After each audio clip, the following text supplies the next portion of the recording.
हो गया on? Okay चलो ठीक है, बैठ जाओ, देखते हैं। जब भी जैसे थोड़ा देख लेना, साफ आएगा तो बता देना। ओके, जब लिखूंगा तो पता चल जाएगा। ठीक है, चलो। तो हम लोगों ने पिछले लेक्चर में ग्रेविटेशन का क्या कर लिया था, बहुत इंपॉर्टेंट इंट्रोडक्शन कर लिया। ओके, ग्रेविटेशन लॉ पढ़ लिए। क्या पढ़ते बताओ ग्रेविटेशन लॉ? फॉर्मूला बोलो तो। F equal to G m1 m2 by are square. देख लो साफ आ रहा है कि नहीं आ रहा है? बिल्कुल क्लियर आने के नहीं तो बीच में टैप करो। ओके ओके, हाँ ठीक है, चलो। तो G equal F equal to G m1 m2 by are square, ये ना हम लोगों ने फॉर्मूला पढ़ा था। What is m1? Mass m1, mass m2, r क्या? दोनों मास के बीच का डिस्टेंस। लेकिन डिस्टेंस की जब बात करते हैं तो दोनों पॉइंट, दोनों मास के सेंटर से सेंटर की मास की बात करते हैं। कहाँ करते हैं? देखो, अब मैं यहाँ पे एक पॉइंट, मैं कुछ फीचर्स हेडिंग दिया हूँ क्या, फीचर्स ऑफ ग्रेविटेशन, यानी ग्रेविटेशन लॉ के कुछ फीचर्स है या ग्रेविटेशन फोर्स के कुछ फीचर्स हैं, जो भी बोलो। ओके, तो ये फॉर्मूला हम लोगों ने पढ़ा। जी क्या है? Universal gravitation constant. जल्दी बताओ जी का वैल्यू क्या होता है, जल्दी बताओ जी का वैल्यू बताओ। न्यूटन मीटर स्क्वायर पर किलोग्राम स्क्वायर। कोई दिक्कत? ऐसा लिखा, और उसका डायमेंशन तो निकाल ही जाएगा, कोई दिक्कत नहीं है। चलो ठीक है, अब मैं यहाँ पर कुछ फीचर्स की बात कर लेता हूँ, स्टार देकर के हैशटैग 0 पॉइंट। ओके, देखो यूनिवर्सल ग्रेविटेशन लॉ जो है ना, ये केवल वैलिड है पॉइंट मासेस के लिए। पहली बात मैं लिख रहा हूँ। Okay, this law is valid, it is valid, valid point, valid for, okay, valid for point masses only, point masses only. Okay, ये बहुत इंपॉर्टेंट पॉइंट मैं लिख रहा हूं, इसका मैं अभी एग्जांपल भी दूंगा, अभी बस ध्यान से देखना। This law is valid only for point masses, माने ये केवल पॉइंट मासेस के लिए लागू होती है। कहो sir what do you mean by point masses, समझना पड़ेगा ना एक पॉइंट को, पॉइंट मासेस क्या होता है। तो देखो गौर से देखो सारे बच्चे सुनना, ये मेरे पास एक मास है। ओके, क्लियर हो गया?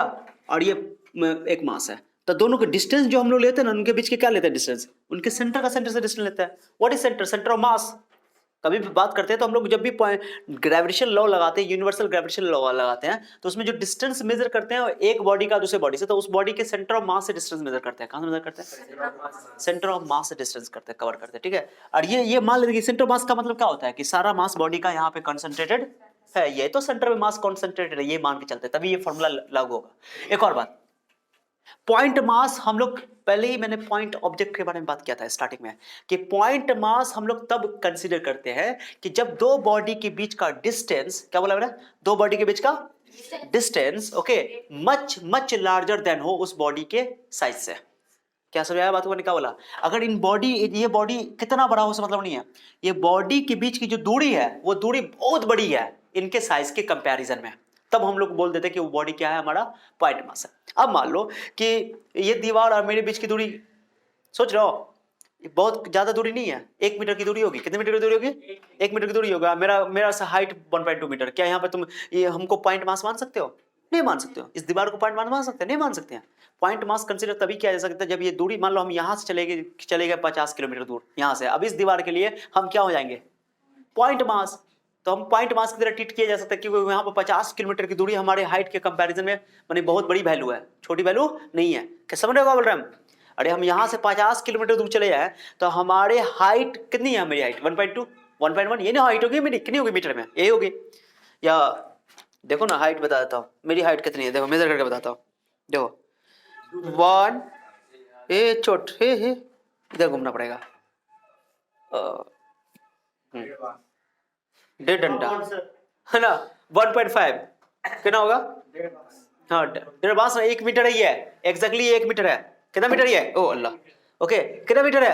1 मीटर। तो मेरा 1.5 मीटर तो हो गया, 1.5 1.5 मीटर, 150 सेंटीमीटर, ज्यादा नहीं है मेरा ना, ऐसे लग रहा है भुट्टे हम ठीक है चलो, तो 1.5 मीटर है हम। ओके, अब हम यहाँ से चले जाए 50 किलोमीटर दूर, तो मेरी हमको अगर मान लो कि इस मार्कर या इस मोबाइल से लेकर 50 किलोमीटर दूर चले जाए, तो मोबाइल से और मेरे मोबाइल की जो मेरी दूरी है 50 किलोमीटर है, तो मेरी हाइट उस केस में 1.5 मीटर है। 50 किलोमीटर के आगे क्या 1.5 मीटर का कोई औकात है? जल्दी बोलो। तो हमको तुम पॉइंट मास उस केस में कंसीडर कर सकते हो। तो पॉइंट मास किसको कहते हैं समझ रहे हो? पॉइंट मास कहते हैं कि वैसी बॉडी, ओके, अगर दो बॉडी के बीच में डिस्टेंस इतनी बड़ी हो, इतनी बड़ी डिस्टेंस हो कि उनके कंपैरिजन उनकी साइज बहुत छोटी हो, तो उस केस में हम लोग पॉइंट मास की बात करते हैं। क्या समझ आया? जैसे एक ट्रेन दरभंगा से गई दिल्ली, कहाँ गई? दिल्ली। तो दरभंगा से दिल्ली 1200 किलोमीटर है मान लो, या 1100 किलोमीटर है। अब ट्रेन की जो साइज है मान लो कि वो 500 मीटर है। कितनी साइज है? 500 मीटर लेंथ की साइज में ट्रेन है।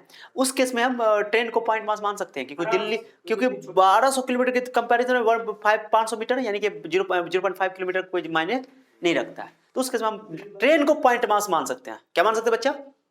क्या मान सकते हैं? पॉइंट मास एज्यूम कर सकते हैं।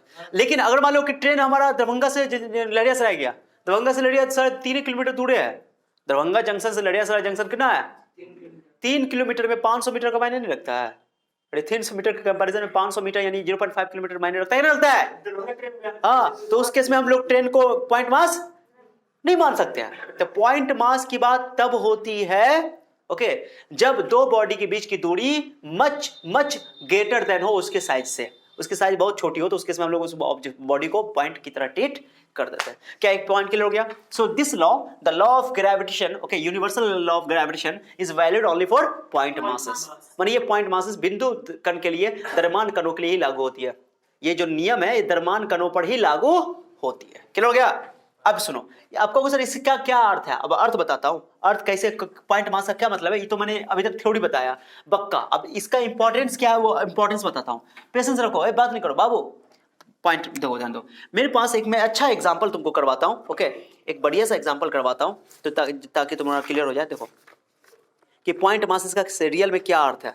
सब बच्चा सुनो अच्छा से, ओके। चलो मेरे पास सुनो कि मेरे पास एक मास रखा हुआ यहाँ m। क्या रखा हुआ? अच्छा, मैं एग्जांपल से बात कर क्लियर करूंगा, एग्जांपल से ज्यादा क्लियर होता है। एक मेरे पास यूनिफॉर्म रॉड है, एक रॉड है ऐसे, यूनिफॉर्म रॉड है, ठीक है क्या? यूनिफॉर्म रॉड है। इस रॉड की जो लेंथ है वो लेंथ मान लेता हूँ m। क्या मान लेता हूँ? Capital M, okay. सॉरी, मास है m, कैपिटल M, और लेंथ क्या है इसका? Total length capital L, okay. अरे समझ रहे हो? अब इन यहां से लेकर यहां तक की जो दूरी है, ये दूरी मैं बता देता हूं। ये दूरी है, मान लो कि x मान लेता हूं मैं इसको। क्या मान लेता हूं?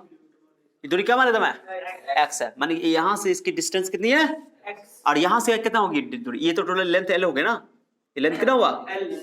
और ये जो लेंथ है यहां से लेकर यहां तक जो लेंथ है, ये जो लेंथ है, दिख रहा है क्या? अच्छा क्वेश्चन ये है, कंपटीशन में अच्छा क्वेश्चन बन जाता है ये, ओके। तो बताओ टोटल लेंथ यहां से कितना लेंथ हो गया? यहां तक x प्लस एल या l प्लस एक्स बोल दो, कोई दिक्कत है ना। तो ये जो रॉड रखा हुआ है इस पॉइंट m से कितना दूरी पर रखा हुआ है? सो रॉड भी तो एक तरह का तुम्हारे पास, रॉड भी तो तुम्हारा क्या है? रॉड भी क्या एक तरह का मास है ना। ये जो बॉडी है ये एक्सटेंडेड बॉडी है। एक्सटेंडेड बोले कि पूरे लेंथ पे इसका मास डिस्ट्रीब्यूटेड है, एक पॉइंट पे मास डिस्ट्रीब्यूट नहीं है। अब कोई बच्चा समझदार होगा तो बोलेगा बताओ इसमें फोर्स ऑफ ग्रेविटेशन का मैग्नीट्यूड बताओ। फोर्स ऑफ ग्रेविटेशन का मैग्नीट्यूड तो क्या करेगा? कहेगा बड़का जी लेंगे, m1 है, m1 की जगह क्या लिख देंगे? स्मॉल m, और कैपिटल M की जगह m। अब बोलेगा कोई बच्चा बोलेगा सर कैपिटल मान के ये बॉडी, एक बॉडी ये है, इन दोनों बॉडी का मास निकाल दो, m बटका m। उसके बाद आंसर लिख देगा, और डिस्टेंस क्या दोनों का बीच का दूरी है। डिस्टेंस या तो ये ले लेगा, मान लो कोई बच्चा डिस्टेंस लेगा x², एक आंसर ये बनाएगा। एक बच्चा बनाएगा नहीं सर हम ही नहीं लेंगे, हम तो काबिल है सर। तो g m बड़का m छोटका m हो गया ये पॉइंट मास, ओके। और उसके बाद ये एक्सटेंडर बॉडी जो है, बड़ा बॉडी जो है, उसका मास कैपिटल M है, और डिस्टेंस बोलेगा नहीं सर हम ही नहीं लेंगे, हम लेंगे सर x प्लस l का डिस्टेंस कितना हुआ? ये x है और ये डिस्टेंस कितना l है, तो x प्लस l का होल स्क्वायर। कहेगा सर ये आंसर है, ओके। ये भी आंसर नहीं है, ये भी आंसर नहीं है। अब कोई बच्चा एक और समझदार होगा जो बहुत ही ब्रिलियंट बच्चा होगा, कहेगा अरे सर बोले सेंटर मास लेना, तो इसका सेंटर मास सोचेगा ये L/2 है, कितना है? तो बच्चा बोलेगा F = G M, okay, M और x प्लस बोलेगा सर ये L/2 है, कितना है? सेंटर मास L/2, तो x से लेकर के L/2 कर देगा, जोड़ देगा, ये L/2 है, कितना है? तो जोड़ेगा x प्लस L/2। ये बहुत समझदार बच्चा आंसर बनाएगा। ये भी आंसर नहीं है, तीनों आंसर नहीं है। अब क्यों नहीं, रीजन बताता हूं। आप पॉइंट समझ, पहले बताओ ये फॉर्मूला में क्या लिखा है? पॉइंट देखो यहाँ पे, it is valid only for, इस एग्जांपल से देखो फिजिक्स ना न्यूमेरिकल से समझ में आता है कंसेप्चुअली, ओके। तो अभी देखो इस पॉइंट से तीनों पर आंसर नहीं है। अब आंसर क्या होगा सही मैं बताता हूं, आंसर सही आंसर लिख दे रहा हूं, सीधे सही आंसर लिख रहा हूं मैं, ये तरीका बताता हूं, ओके। F = ओके G, बोलो G, बोलो रे, G M capital M into x और L प्लस x यानी x प्लस L। ये आंसर करेक्ट है, ये आंसर करेक्ट है। कैसे हुआ आंसर करेक्ट? अब मैं बना के दिखाता हूं, चिंता मत करो, अब मैं बना रहा हूं। चलो यहां आता हूं। आंसर ये है, स्क्वायर नहीं आया। स्क्वायर क्यों नहीं आया? कि जैसे मान लो x स्क्वायर लेते थे हम लोग ना, तो x × x दोबारा ले सकते हो। तो एक बार x ये डिस्टेंस लिया गया, एक बार x यहां से यहां तक दोनों को मल्टीप्लाई कर दिया गया। ओके, एक डिस्टेंस ई लिया गया, एक डिस्टेंस क्यों लिया गया, उसका रीजन अभी दे रहा हूं। पहले आंसर देखो क्या है। स्क्वायर नहीं आया, स्क्वायर क्यों नहीं आया? अरे आर स्क्वायर आता था ना डिस्टेंस में, फॉर्मूला में क्या होता है, तो आर स्क्वायर को तुम आर इंटू आर ले सकते हो ना। तो कैसे याद करने का तरीका है आंसर को याद रखो कि ये डिस्टेंस लेना है, माने इसके एक बार इस एंड का डिस्टेंस लेना है, इस मास से इस एंड का इस मास से डिस्टेंस लेना है x, और एक बार इस एंड का इस मास से डिस्टेंस लेना है, दोनों को गुना कर देना है। ओके, तो आंसर क्लियर हो गया दोनों का। अब कैसे आया है मैं प्रूव करके बताता हूँ, रिलैक्स रहो। ये बताओ, ये पूरे बॉडी में, इस रॉड के पूरे बॉडी में मास यूनिफॉर्मली डिस्ट्रीब्यूटेड है ना। मान लो ये पूरा 10 केजी का रॉड है। कितना केजी का रॉड है? 10 केजी का रॉड है। तो और मैं तुमसे पूछूं 10 केजी यूनिफॉर्मली रॉड, माने रॉड जो है यूनिफॉर्म है। यूनिफॉर्म रॉड का मतलब समझा, हर जगह मास सेम है, कहीं पे ज्यादा कम नहीं, बराबर है। क्या हमारे बॉडी का स्ट्रक्चर से यूनिफॉर्म है? नहीं सर, नहीं है। गला के पास कम है। हाँ, कहीं मास कम है, कहीं मास ज्यादा है, यहाँ मास कम है ना, समझ रहे हो। उसका उंगली का मास कम है, फिर पेट का मास तो बहुत ज्यादा है ना, समझ रहे हो। धीरे धीरे पैर का मास नीचे धीरे कम हो रहा है, हड्डी सब जगह ज्यादा होगा। क्या मैं समझ रहा हूँ कि हम लोग यूनिफॉर्म बॉडी, हाँ सिमेट्रिक बॉडी है, लेकिन यूनिफॉर्म बॉडी नहीं है। यूनिफॉर्म बॉडी का हम लोग हर जगह मास सेम होना चाहिए यूनिट लेंथ में। अब सुनो, मैं ये रॉड को मान लेता हूँ कि यूनिफॉर्म रॉड है। यूनिफॉर्म रॉड का मतलब कि मान लो कि ये जो है 10 मीटर लेंथ का है। कितना मीटर लेंथ का? ये टोटल 10 मीटर लेंथ का है। इसका मास कितना है? 10 केजी। तो बताओ 1 मीटर में कितना मास होगा? हर 1 मीटर में 1 केजी। तो क्या बोलेंगे? पर केजी, केजी पर मीटर, 1 केजी पर मीटर। 1 केजी माने हर मीटर में कितना मास है? हाँ, पर केजी। ओके, 1 केजी पर मीटर, हर 1 मीटर में कितना केजी है? 1 केजी। तो यानी कि मान लो 1 मीटर यहाँ से काटा, एक लेंथ काटा, 10 टुकड़ा काटेंगे 10 मीटर का, तो 1 मीटर में कितना मास होगा? 1 केजी। फिर अगला टुकड़ा काटेंगे तो फिर 1 केजी, फिर 1 केजी, माने हर जगह बराबर मास है, इसलिए बोलते हैं इसको यूनिफॉर्म रॉड। क्या बोलते हैं इसको? माने mass distributed uniformly in the rod. Okay, इस रॉड में मास डिस्ट्रीब्यूटेड है कैसे? यूनिफॉर्मली, समान रूप से वितरित है। क्या समझ आ रहा है? क्या मिस्टर हातिफ, हाथ रहो बेंच पर से, बेंच पर से हाथ रहो मिस्टर आकाश। हाँ वेट, क्या ये समझ में आया बात मैं क्या बोल रहा हूँ? ओके, तो यूनिफॉर्म रॉड है। कौन रॉड है ये?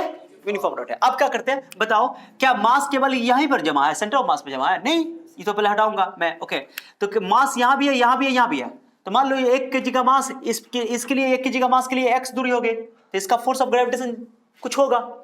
इस मास को काटोगे तो इसका फोर्स ऑफ ग्रेविटेशन इस मास के लिए कम होगा इसकी तुलना में। क्या समझ आ रहा है? अरे ये ज्यादा दूरी पर ये है कि ज्यादा दूरी पर ये है? दूरी बढ़ेगी तो फोर्स घटेगी कि बढ़ेगी? घटेगी। डिस्टेंस बढ़ने से फोर्स घटती है ना। अरे मिस्टर समझो, तो बताओ मैं इसका 10 टुकड़ा काटूं, अब बोलूंगा एक टुकड़ा ये है, इस टुकड़ा का मास और इस टुकड़ा के मास के बीच में जो फोर्स ऑफ ग्रेविटेशन होगा वो ज्यादा होगा इस टुकड़ा के कंपैरिजन, क्योंकि लास्ट का टुकड़ा है। तो ये लास्ट का जो पार्ट मास काटोगे, तो मान लो डीएम टुकड़ा काट रहे हो, पॉइंट मास के लिए लागू करना है। क्या मास के लिए लागू करना है? तो डीएम टुकड़ा, इस मास का ग्रेविटेशन, फोर्स ऑफ ग्रेविटेशन अलग होगा। माने ये मास इस बॉडी पे, इस मास के टुकड़ा पे, इस छोटे से टुकड़ा पे मास को फोर्स कुछ और लगा रहा होगा। ओके, इस पे कुछ और लगाएगा, मानेगा हर पार्ट पे, इस रॉड के हर पार्ट पे इस मास की वजह से जो फोर्स ऑफ ग्रेविटेशन लगेगा अलग अलग लगेगा, क्योंकि डिस्टेंस हर जगह अलग अलग हो रहा है। क्या समझ रहा है? दिमाग में गया बात? क्योंकि फोर्स डिपेंड करता है डिस्टेंस पे। क्या समझेगा? तो ये बताओ, ये डिस्टेंस में काटो तो ये वाला सबसे नजदीक है, तो इसका फोर्स ऑफ ग्रेविटेशन मान लो कि 10 न्यूटन है, तो उसके अगला वाला पे 9 न्यूटन होगा, फोर्स तो घटेगा क्योंकि डिस्टेंस क्या हो रही है? बढ़ रही है। इस डिस्टेंस का मास कुछ और होगा, इसका मास कुछ, यानी छोटा सा टुकड़ा काटना पड़ेगा हमको। ओके, यानी कि डिस्टेंस के साथ चूंकि फोर्स वेरी कर रही है, बदल रही है, इसलिए हमको यहाँ पर ये डायरेक्टली फॉर्मूला लगाकर काम, तीनों मेथड काम नहीं चलेगा। फोर्स वेरिएबल है, फोर्स क्या है? तो हमको इंटीग्रेशन का हेल्प लेना ही पड़ेगा। इंटीग्रेशन जिंदाबाद। अपने पास एक मैथ का सबसे बड़ा हथियार है इंटीग्रेशन, उसका यूज करेंगे। ओके, क्योंकि इंटीग्रेशन का काम ही है, तो क्या करेंगे? एक छोटा सा मास काटेंगे। चूंकि बोल दिया मैंने पॉइंट मास इसके लिए डिफाइंड होता है, किसके लिए लागू होता है? तो एक छोटा सा मास डीएम टुकड़ा काट लेंगे।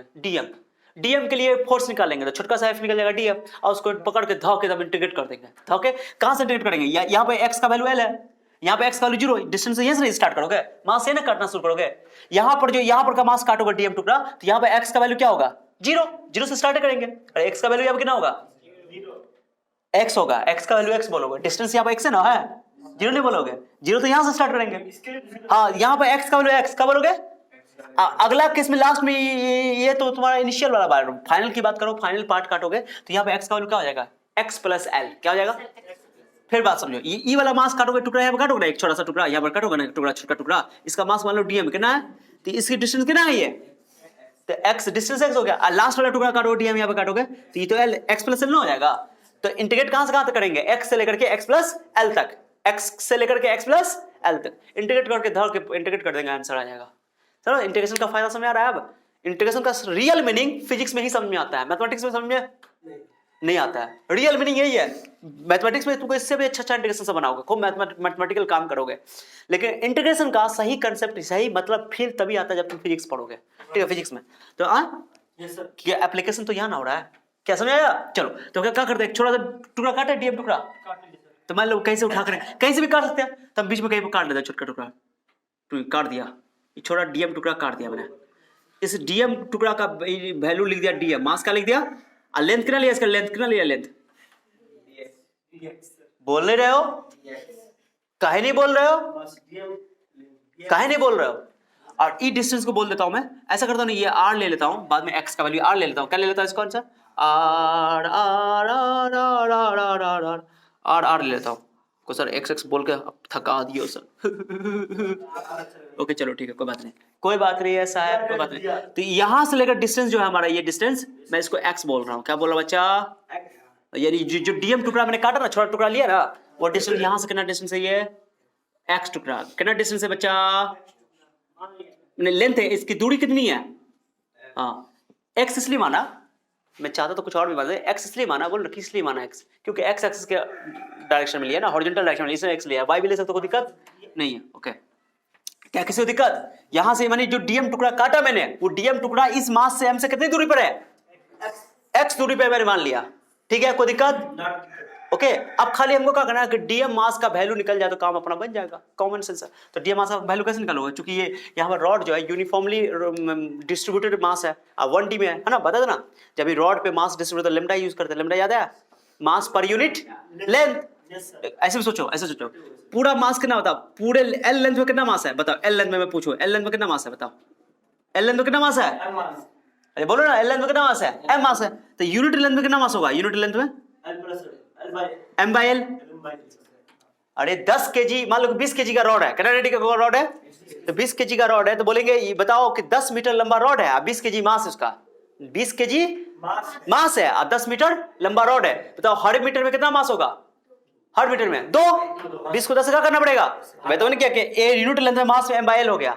अब बताओ मैं तुमसे पूछूं कि बताओ, सुना अच्छा से इंपॉर्टेंट सुनो, अगर मुझे पता चला गया कि हर एक यूनिट लेंथ में मास 2 केजी है, कितना केजी है, तो मैं पूछूंगा, मैं तुमसे पूछूंगा बताओ कि 0.1 में कितना मास होगा, तो 0.1 से 2 से क्या करोगे, गुना कर दोगे, कॉमन सेंस है। तो यूनिट लेंथ का मास कितना है, एम बाई एल, तो बताओ डीएक्स लेंथ का मास कितना होगा, डीएक्स लेंथ का mass m by L into dx. एक तरीका तो ये है, एक तरीका ये है, डीएक्स डीएक्स, डीएक्स काटा मैंने, डीएक्स ने काटा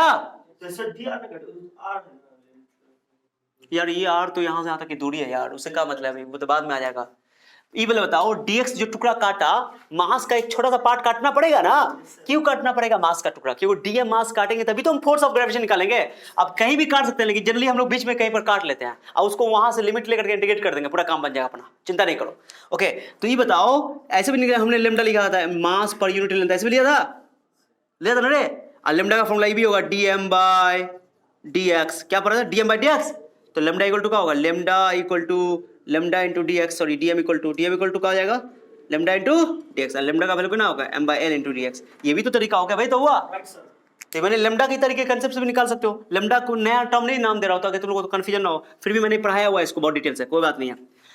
पूरे एल लेंथ में कितना मास है, पूरा रॉड का लेंथ कितना है, एम, तो यूनिट लेंथ में कितना मास होगा, एम बाय एल, तो डीएक्स लेंथ में कितना मास होगा, कहोगे सर मास क्यों पता कर रहे हैं आप, मास क्यों पता कर रहे हैं, मास चाहिए तब तो फोर्स निकालेंगे, हाँ तो ये पूरा मास जो हुआ, ये पूरा मास हुआ, ये क्या हुआ, डीएम हुआ, क्या हुआ, डीएम। अब बताओ डीएम मास मुझे पता चल गया है ना, तो पहले फोर्स, पहले डीएम मास पर बताओ फोर्स निकालो इस मास की वजह से, फॉर्मूला का लिखोगे, डीएम लिखोगे छोटे से मास पर छोटा सा फोर्स, छोटे से मास पर, तो बोलो बड़का जी, बोलो बड़का जी, मास कितना बताओ, एम, बोलो ने, एम इंटू इसका मास, बोलो इसका मास, डीएम बाय डिस्टेंस, बताओ डिस्टेंस कितना है यहां से तक, कुछ दिक्कत किसी को, बोल दो, अगर डाउट है तो बोल दो ना जरा, दिक्कत है तो बोल दो, अब ये टच कर देता हूं मैं। ओके कोई दिक्कत किसी को, अरे समझे, छोटू से मास पर फोर्स क्या हो गया, G M into D M by x square, कोई डाउट, टच कर दो अभी। ओके उसके बाद बताओ, अब क्या करते हैं कि छोटा सा फोर्स तो निकल गया, अब डीएम का वैल्यू रखो, डीएम का वैल्यू निकाल चुके हो, कितना निकालो डीएम का वैल्यू, डीएफ लिखा था, बताओ G good morning India by x square को रहने दो, और उसके बाद डीएम का वैल्यू लो, डीएम का value m by L into D x. कछु दिक्कत? अरे बोल दो ना अभी, ये हो गया। अब बताओ यहाँ वेरिएबल कौन है, को बता सकता है वेरिएबल कौन है? यस सर, कौन है वेरिएबल? एक्स ही खाली डी वेरिएबल है, क्योंकि डीएक्स का तो एक्स ही तो वेरिएबल होगा। तो इसको आंसर निकालो, G small M capital M by L, ये तो वेरिएबल नहीं है। अरे मास थोड़ी चेंज होगा, रॉड का मास चेंज होगा अपने आप, क्या पॉइंट मास थोड़ी चेंज होगा। बचा क्या तुम्हारे पास, बताओ, d x by x square. छोटू सा एफ आ गया एक्स के टर्म में, किसके टर्म में आ गया? अब इसको धागे का कर दो, इंटीग्रेट कर दो। तो फोर्स निकालना है तो डीएफ को क्या करना पड़ेगा? इंटीग्रेट। डीएफ का वैल्यू बोलो बच्चा, बोल दो ना। ओके बताओ कितना आंसर बताओ। जी छोटका एम बड़का M by L dx by limit बोलो क्या लिमिट? एक्स ना वेरिएबल है, तो लिमिट कहां से कहां तक? मास यहां से ना काटना शुरू करोगे, लिमिट वहां से पकड़ते जहां से मास काटना शुरू करते हैं। तो मास स्टार्टिंग मास तो यही से है। यहाँ पे एक्स का वैल्यू क्या है? आर है, एक्स का वैल्यू। और यहाँ पे लास्ट में जाओगे, लास्ट मास ये ना कटेगा, तो यहाँ पे एक्स का वैल्यू आर प्लस एल हो जाएगा। एक्स की वैल्यू ना चेंज हो रही है। यहाँ पर मिनिमम मास ये ना काटोगे, तो यहाँ पे एक्स की वैल्यू मिनिमम क्या होगी? आर। यहाँ पे मैक्सिमम आर की वैल्यू क्या होगी? R plus L. ये टोटल आर है, आर प्लस एल होगा मैक्सिमम। और ये ना, तो यहां से आर से लेकर के आर प्लस एल तक। कोई दिक्कत किसी को? किसी दिक्कत है? कैसे लिमिट सेलेक्ट करते समझाया? बोलो, हम दोबारा समझा सकते हैं अगर डाउट है तो। कोई डाउट? अरे बोलो ना, फिर बताते रहो, हम गाली देंगे फिर। बेंच बताते रहो, खा खा के आ गई, शादी में जा करके फूल गई है, अपना एनर्जी घट गया। 3 दिन हम ऐसे परेशान थे, बताओ। अब आ गए एनर्जी में, हु नहीं, आ गए एनर्जी में, आप ताकत आ गया मुझे, पूरा एक्सरसाइज स्टार्ट कर दिया। अब तुम खूब कल से खूब चलेगा।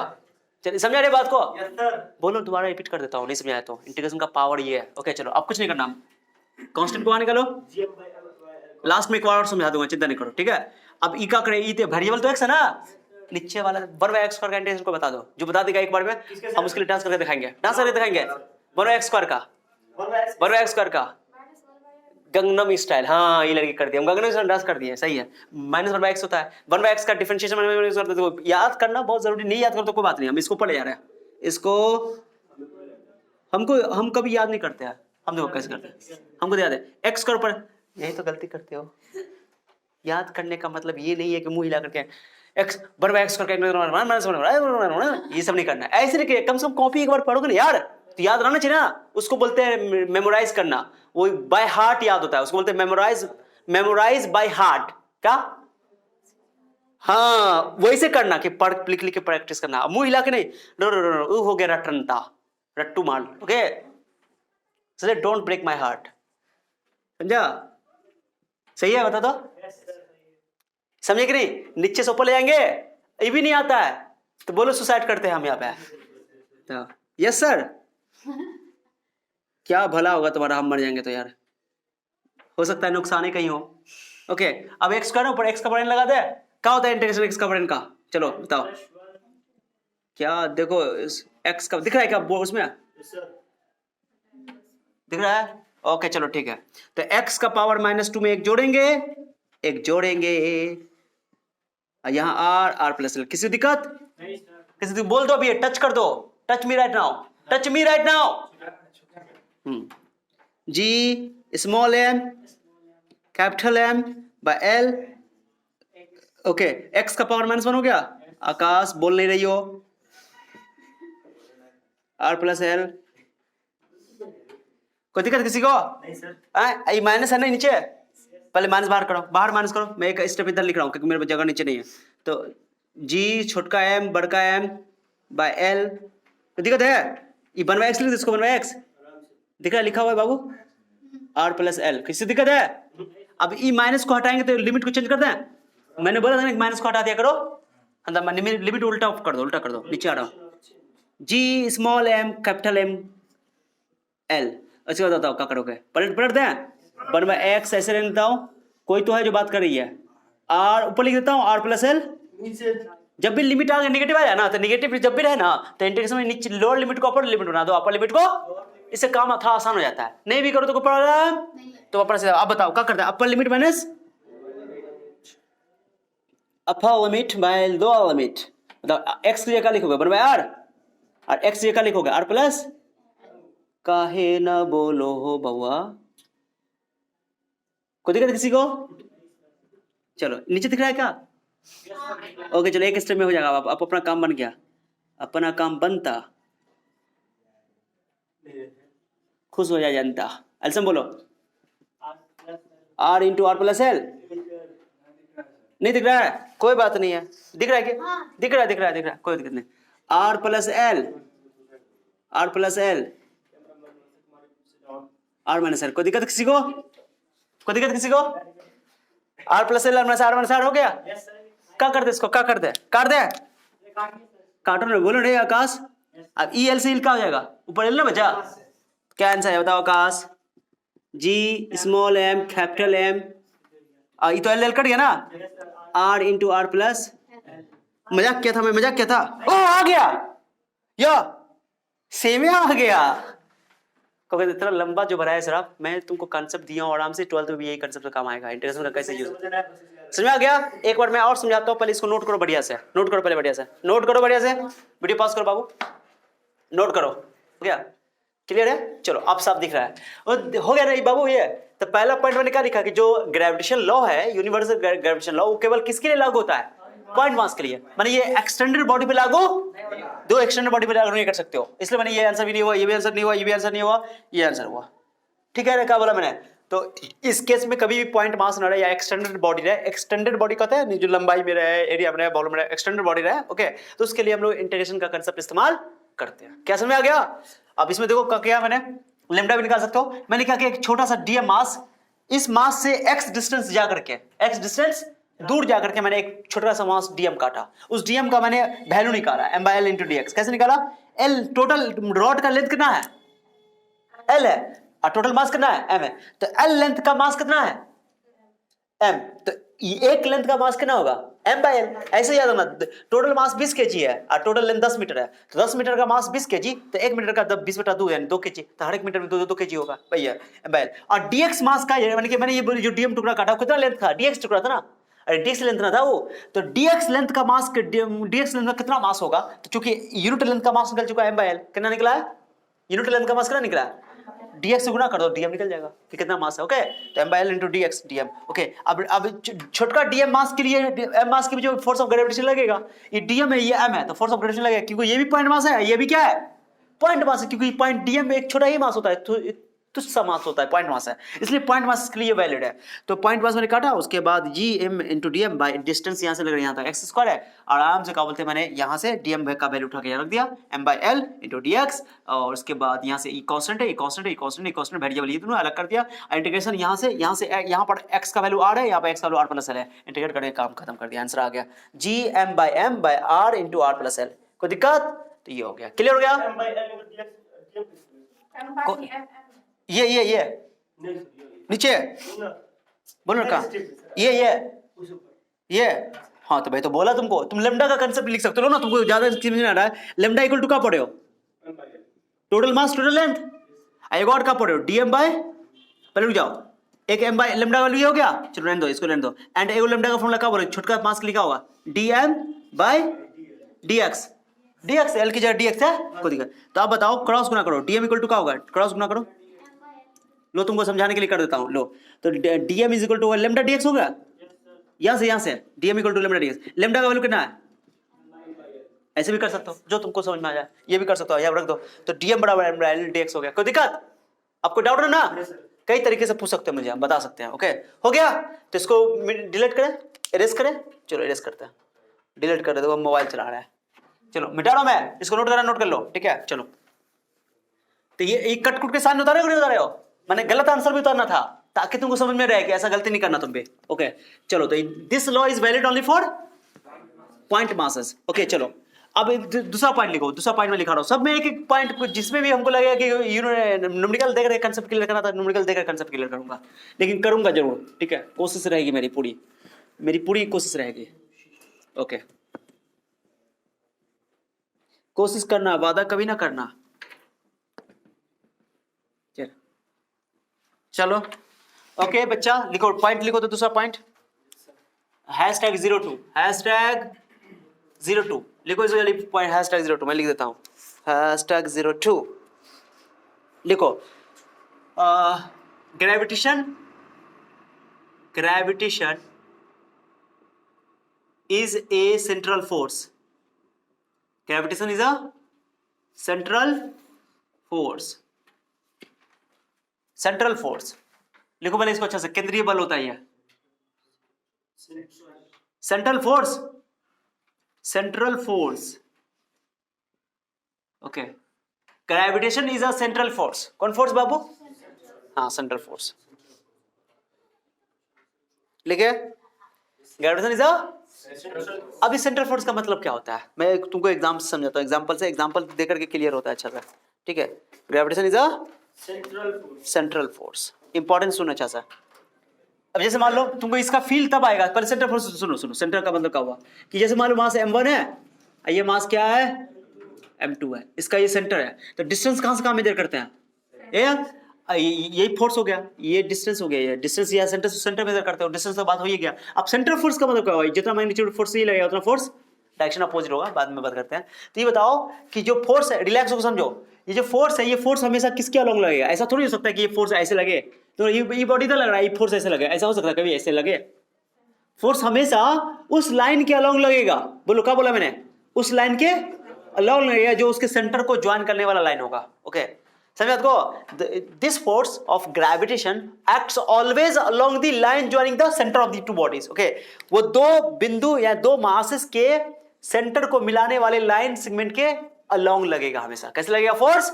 अरे ये फोर्स तो ऐसे भी तो लग सकता है यार, ऐसे नहीं लग रहा है, कैसे लग रहा है फोर्स हमेशा?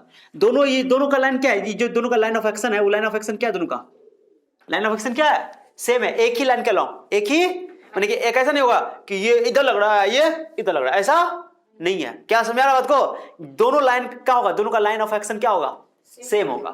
क्या समझ आ रहा है? सो यही को बोलते हैं सेंट्रल फोर्स। क्यों नाम पड़ा सेंट्रल फोर्स? क्योंकि सेंटर को सेंटर से ज्वाइन करने वाले लाइन के अलोंग लगता है। किसके अलोंग लगता है? सेंटर को सेंटर से ज्वाइन करने वाले लाइन के अलोंग लगता है। That's why this force is called central force. क्या समझ आया? ओके ये चैप्टर पढ़ने का तुमको इलेक्ट्रोस्टैटिक जो कल से जो 12th स्टार्ट होगा उसमें तुमको खूब मजा आएगा, इसलिए मैं कह रहा हूं कि ध्यान से देखो। Okay so this force is a central force. What do you mean by central force? This force acts along the line joining the points okay of this line joining the point of the two masses या centre of the two masses, मतलब दोनों के centre को join करने वाले line segment के along लगता है। मैं लिख देता हूं यहाँ पे, क्लियर रहेगा, यहाँ पे लिख देता हूं, इट एक्ट्स, बोलो it acts along line joining, बोलो ओके joining the centers, बोलो centers of two bodies, two masses, point masses, कौन masses? point masses। Okay clear हो गया? कोई दिक्कत किसी को? क्या लिखा? It acts along line joining the centers of two masses। ये हमेशा सेंटर ऑफ masses से मिलाने वाला लाइन सेगमेंट के हमेशा उसके अलोंग लगता है, उसी अलोंग लगेगा। ओके समझ गो, माने इस लाइन दोनों का लाइन ऑफ एक्शन क्या है, सेम है। ये बोल सकते हो line of action of force जो है सेम है। क्या समझ आया? ये इंपॉर्टेंट। क्या क्लियर हुआ अच्छे से? अब इसका एकदम अच्छा फील करवाता हूं। फील क्या है सुनो अच्छे से। मेरे पास एक रॉड है, इसका मास m है, कितना मास है, लेंथ l है, इसका बाद में कर लेते हैं। एक और रॉड है, सब जगह अभी क्लियर हो जाएगा, ध्यान देना। जस्ट डबल हो रहा है क्या? डबल दिख रहा है क्या? डबल है मान लो। इसकी मास कितनी है? 2m है। सब बच्चों का ध्यान होना चाहिए, बहुत इंटरेस्टिंग बता रहा हूं यार। इसका मास m है, इसका मास क्या है? 2m है। इसका मास m है, इसका मास क्या है? आकाश फील आ जाएगा एग्जांपल देकर के अच्छा से, ठीक है। अब बताओ इनकी सुना अच्छे से, ये इसका सेंटर ऑफ मास यहाँ पे होगा। ओके इसका सेंटर ऑफ मास, मान लो कि इसका लेंथ l है, कितना लेंथ है बाबू? यहां से आता कितना है इसका लेंथ, ये लेंथ कितना है, ये l है। ये टोटल लेंथ मान लो कि 2l है, कितना लेंथ है? 2l है। ओके क्लियर हो गया? और ये डिस्टेंस मान लो, मैं डिस्टेंस दे देता हूं तुमको। ये डिस्टेंस मान लो कि ये जो डिस्टेंस है ना, रुको ना, ये डिस्टेंस मैं मान लेता हूं तुमको l/2। ये डिस्टेंस मान लेता हूं, मैंने इसके सेंटर के बीच की दूरी कितनी है, ये l/2। अब तुम बताओ कोई बच्चा क्या करेगा आंसर, कैसे निकाला? बोले दोनों के बीच फोर्स ऑफ ग्रेविटेशन निकालो, फोर्स ऑफ ग्रेविटेशन निकालो। तो क्या करो, कोई बच्चा क्या करेगा, G m1 का वैल्यू कितना है m, m2 की वैल्यू कितना है 2m bye r square, r की जगह लिख देगा अब बाय 2 का दोनों का डिस्टेंस है, ले लीजिए सर l बाय 2 का होल स्क्वायर, ऐसे करके लिख देगा, आंसर क्या हो जाएगा रॉन्ग। कहोगे सर क्यों सर, बोलो ना क्यों सर, बोलो ना क्यों सर, बोलो ना। पहले लिखो f इक्वल टू, पहले लिख देता हूँ g, m की जगह m, m1 की जगह m, m2 की जगह m2 और बाय डिस्टेंस हो गया l बाय 2 का होल स्क्वायर। कहेगा ये आंसर हो गया सर, ये 4 होगा, 4 दूना 8 कर देगा, 8 लिख देगा आंसर, जो कि क्या हो जाएगा रॉन्ग, रॉन्ग क्या हो जाएगा बच्चा रॉन्ग। डिस्टेंस जो हम लोग लेते हैं यहाँ पर ना, ये डिस्टेंस क्या लेते हैं बच्चा, जो डिस्टेंस लेते हैं ओके, वो डिस्टेंस हमेशा सेंटर से सेंटर लेते हैं, ये समझ आया। तो ये डिस्टेंस हमको चाहिए सेंटर से सेंटर, बुझ गया, सेंटर ऑफ मास है ना जैसे, तो ये डिस्टेंस निकालना। मान लो ये डिस्टेंस को मान लेता हूँ आर, क्या मान लेता हूँ, अरे बोलो ना काहे नहीं बोल रहे हो, हाँ छी छी छी छी छी छी छी छी छी छी छी छी, इसको ज्वाइन कर दो। आर कैसे निकालेंगे ये बताओ, ये l/2 है और ये यहां से लेकर तो एल ना हुआ, ये तो आधा कितना होगा उसका l/2, और ये डिस्टेंस तो ऑलरेडी कितना पता है, दिखने में नहीं लग रहा यार, फिगर से नहीं बना, अब उसको भी तुम देखोगे परफेक्ट फिगर बनाया हमका, कौन l/2 दिया हुआ क्वेश्चन में, ठीक है ना, बुझे सर फाड़ ले हम अपना, बताओ तो हाँ चलो ठीक है l/2, आइए l/2 क्लियर हो गया। अब बताओ ये राइट एंगल ट्रायंगल हो गया, आर नहीं निकलेगा, आर निकालो, आर निकालो, आर चाहिए आर इक्वल टू क्या होगा रूट अंडर l/2 का होल स्क्वायर एंड l/2 का होल स्क्वायर हो गया। अब दो ठो l/2 का होल स्क्वायर, दो ठो, वो तुम्हारा काम है, this is not my job, l/2 को दिया किसी को, बोल दो ना, अरे बोल दो ना, बोल दो ना सर। अब फॉर्मूला बोलो क्या होता है, G m1 m2 by are square, G को रहने दो, जी को चर्चा नहीं करना, जी m1 का वैल्यू बोलो, m2 का वैल्यू बोलो। अभी मैं तो सर ये भी तो एक्सटेंडेड बॉडी है, अभी इंटीग्रेशन का काम यहाँ पे कीजिए। मान लीजिए दोनों बॉडी पॉइंट मासेस है, बहुत दूर रखा हुआ है, लेकिन हम सटा के रखा है ओके, इसलिए मैं यहाँ पर सेंट्रल का फील करवा रहा हूँ, किसका फील करवा रहा हूँ, आर का वैल्यू बोलो, आर का वैल्यू l/2 2 आया, तो हम अभी सर फोड़ने वाले थे, l स्क्वायर बाय 2 होगा, 2 होगा, कर दे इसको 2 दूना 4 4 जी m स्क्वायर बट्टा l स्क्वायर, ये आंसर हो गया। क्या समझ आया, अरे समझे, समझी, लिखो खूब खा के जो आई हो, सबका आंसर दिख रहा है, वीडियो पॉज कर दो। अरे लिख चुके हो, यस सर, लिख हो गया, खत्म करो उस बात को, खत्म करो ओके, लिख चुके हो। तो दो पॉइंट मैंने अभी बताया, ग्रेविटेशन लॉ जो है वो पॉइंट मासेस के लिए वैलिड है, and gravitation law is gravitation force is a central force. What is the real meaning of central force, it acts along the line joining the centre of two masses, मतलब दोनों के centre of mass से पास करना होता है। ये भी example से अच्छा फील हो रहा होगा, क्या हो रहा होगा कि फोर्स कैसे लग रहा होगा, फोर्स ऐसे ऐसे लग रहा होगा, कैसे लग रहा होगा, हाँ समझ आपको, सेंटर से सेंटर ज्वाइन करा, डिस्टेंस भी वही लेंगे, इसे बोलते हैं इसको सेंट्रल फोर्स। क्या समझ आ गया आपको, तो मैं इसको मिटाऊं, आंसर क्या आ गया 4gm square by l square. तो मैंने एग्जांपल से तुमको क्लियर किया, और जो गलत आंसर लिखा था उसको कट करके लिख भी दिया करो, नोट में रहेगा तो अच्छा रहेगा तुमको, ठीक है, नोट में हर पॉइंट नोट होना चाहिए ओके। चलो ये पॉइंट हो गया, 2 पॉइंट हो गया, तीसरा पॉइंट सुनो सुनो सुनो सुनो, तीसरा पॉइंट लिखो तो, नोट कर दो, ग्रेविटेशन लिखो ना, हाँ चलाओ, gravitation is a conservative force, gravitation is a, ये तो पढ़, हम लोग ऑलरेडी पढ़ चुके कंजर्वेटिव फोर्स। कोई बता सकते हो कंजर्वेटिव फोर्स क्या होता है, बताओ जल्दी, कोई बता सकते हो तो। Gravitation is a conservative force, stupid लड़का, कंजर्वेटिव फोर्स कोई बता सकता है, कोई बच्चा इसमें से, ईमानदार फोर्स, हाँ एक तो याद है तुमको, ईमानदार फोर्स, इतना अच्छा बात है, ईमानदार फोर्स है ये कंजर्वेटिव फोर्स। ईमानदार मतलब क्या हुआ कि जितना एनर्जी वो खींच लेगा उतना एनर्जी दे भी देगा, जितना छीनेगा उतना वापस भी कर देगा। जैसे हम नीचे से कोई चीज को फेंकते हैं तो उसकी काइनेटिक एनर्जी घटती जाती है, तो पोटेंशियल एनर्जी बढ़ती जाती है, वो स्टोर हो जाता है पोटेंशियल, जब नीचे से ऊपर से नीचे आता है फिर उसकी काइनेटिक एनर्जी क्या हो जाती है, बढ़ जाती होता है ओके, तो अपना एनर्जी वापस करता है, कंजर्वेटिव फोर्स बोलते हैं। या एक और डेफिनेशन था कि उसका पाथ जो होता है ना, वर्क डन जो होता है उसका पाथ से इंडिपेंडेंट होता है, याद था, the work done by that force okay is path independent, याद आ गया, तो उसको बोलते हैं कंजर्वेटिव फोर्स। तो जितने भी ग्रेविटेशनल फोर्स है अभी तो नहीं मैं डिटेल करूंगा, क्योंकि ऑलरेडी मैंने पढ़ा रखा है बैच में ओके, वर्क एनर्जी पावर वो डिटेल से मैंने पढ़ाया मैंने, कि वर्क एनर्जी पावर मैं हमेशा बोलता हूँ कि बहुत इंपॉर्टेंट है ट्वेल्थ के लिए, वर्क एनर्जी पावर, ठीक है। तो मैं देखता हूँ उसको भी रिवीजन करूंगा जहाँ पर आएगा। तो gravitation force is a conservative force संरक्षी बल है। ओके, गुरुत्वाकर्षण बल एक संरक्षी बल है। संरक्षी बल का मतलब पाथ से इंडिपेंडेंट होता है। ओके चलो, #04 हैशटैग बोलो। ओके, जो लॉ है ना इट, ओके इट ओबे, मैं लिख रहा हूं इट ओबेज। ओके न्यूटन बोलो, Newton third law, Newton's third law of motions, law of motions. Newton के थर्ड नियम को ये फॉलो करता है, करता कि नहीं करता है? मैंने कल समझाया था। जैसे मैंने, ये मेरे पास एक मास है, m मास है। कितना मास है बच्चा? कोई तो है जो बात कर रहा है। एक मास m2 है, एक मास m2 है, ठीक है जी, डिस्टेंस r है। सुनो बात कर ले, बाद में कर लेना। ये ना फोर्स का फॉर्मूला क्या पढ़े बता दो, ग्रेविटेशन फोर्स का फॉर्मूला g m1 m2/r²। पढ़े हो ना?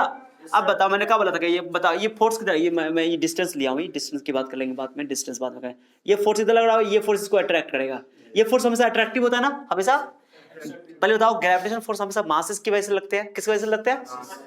और ये हमेशा अट्रैक्टिव होते हैं, कभी रिपल्सिव। ये दिमाग में बैठा लो। ये एफ मैग्नीट्यूड इसका भी एफ है, मान लो। ये सुनो, ये फोर्स किस पे लग रहा है? किस पे लग रहा है ये फोर्स? मैं जो अभी खींच कर बनाया फिगर, ये किस पे लग रहा है? m2 पे लग रहा है। लगा रहा है m1 खींच रहा है सर, क्या कर रहा है? m1 कर रहा है, इधर आ जा, इधर आ जा। m2 करा के इधर। तो ये फोर्स किस पे लग रहा है? किस पे? m2 पे।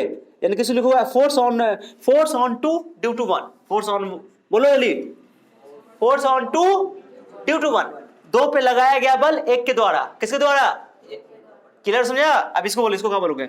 Force on 1 due to 2। किस पे लग रहा है फोर्स? किस पे लग रहा है? लगा कौन रहा है? 2 के द्वारा। क्या समझाया? अभी भी नहीं समझे? तो इसका F12 का मतलब क्या हुआ बताओ? F21 का मतलब हुआ force on 2, force on 2 due to 1 के कारण। ओके, फोर्स ऑन, आज इधर लिख रहने दो आगे। Similarly force on 2 due to 1। Okay, कोई दिक्कत? Force on 1 due to 2। क्या समझाया? हाँ जी, ये 2 पे लग रहा है फोर्स। लगा कौन रहा है? लेकिन लग रहा है किस पर? ऐसे 2 पे लग रहा है 1 के द्वारा। 1 पे लग रहा है 2 के द्वारा। Force on 2, force on 1। बात खत्म, इतना याद रखना, ठीक है? इसलिए ये फोर्स, ये दो, ये बॉडी इसको खींच रही है ना अपनी ओर, खींच रहा है ना, कंफ्यूज नहीं होना है। तो ये इधर जा रहा है, ये फोर्स लग रहा है इस पे, m2 पे लग रहा है, और ये इसको इधर खींच रहा है। फोर्स का दोनों का मैग्नीट्यूड होगा, एरो दोनों का सेम रखना। दोनों का एरो क्या रखना? सेम। कहेंगे दोनों का मैग्नीट्यूड क्या होता है? तो फोर्स दोनों, मैंने बोला था कि ये दोनों फोर्स एक्शन और रिएक्शन पेयर बनाते हैं। क्या बनाते हैं बाबू? एक्शन और रिएक्शन पेयर बनाते हैं। दोनों एक दूसरे का अपोजिट है दोनों, बट दोनों एक दूसरे के क्या है? F21 एक दूसरे के अपोजिट हैं, एक दूसरे के अपोजिट हैं। F12 अपोजिट है, इक्वल है ना, अपोजिट। तो इक्वल एंड अपोजिट ना फोर्स हो गया, मैग्नीट्यूड में इक्वल है, डायरेक्शन में क्या है? अपोजिट है। तो इक्वल एंड अपोजिट फोर्स क्या कहलाता है? Action reaction. क्या बोला था? और जब भी इक्वल एंड अपोजिट फोर्स लग रहा हो उसको बोलते हैं एक्शन रिएक्शन पेयर। ये न्यूटन थर्ड लॉ को फॉलो कर ही रहा है कि न्यूटन थर्ड नहीं कहता है कि there is for every action there is an equal and opposite reaction. हर एक क्रिया के लिए बराबर और विपरीत प्रतिक्रिया होती है। ये ना पढ़े हो 10th क्लास में, 9th क्लास में और 11th में भी पढ़ाया मैंने। Okay, Newton laws of motion में क्लियर हो गया? सो ये एक्शन रिएक्शन है कि नहीं है? That's why it obeys Newton's third law of motion. यानी कि जो लॉ ऑफ ग्रेविटेशन है, universal law of gravitation, okay, universal law of gravitation obeys Newton's third law, obeys. तो न्यूटन थर्ड लॉ के मोशन के, जो न्यूटन के third law है उनको ये फॉलो करता। आकाश समझ रहे हो कैसे करता है न्यूटन थर्ड लॉ? कहते हैं कि अगर तुमने इसको 2 न्यूटन फोर्स लगाता है, ये भी तुम्हारे ऊपर। अब मैं एक क्वेश्चन पहले बोल चुका हूं कि मैग्नीट्यूड दोनों का क्या होता है? दोनों का मैग्नीट्यूड क्या होता है? इक्वल होता है, लेकिन डायरेक्शन क्या होता है?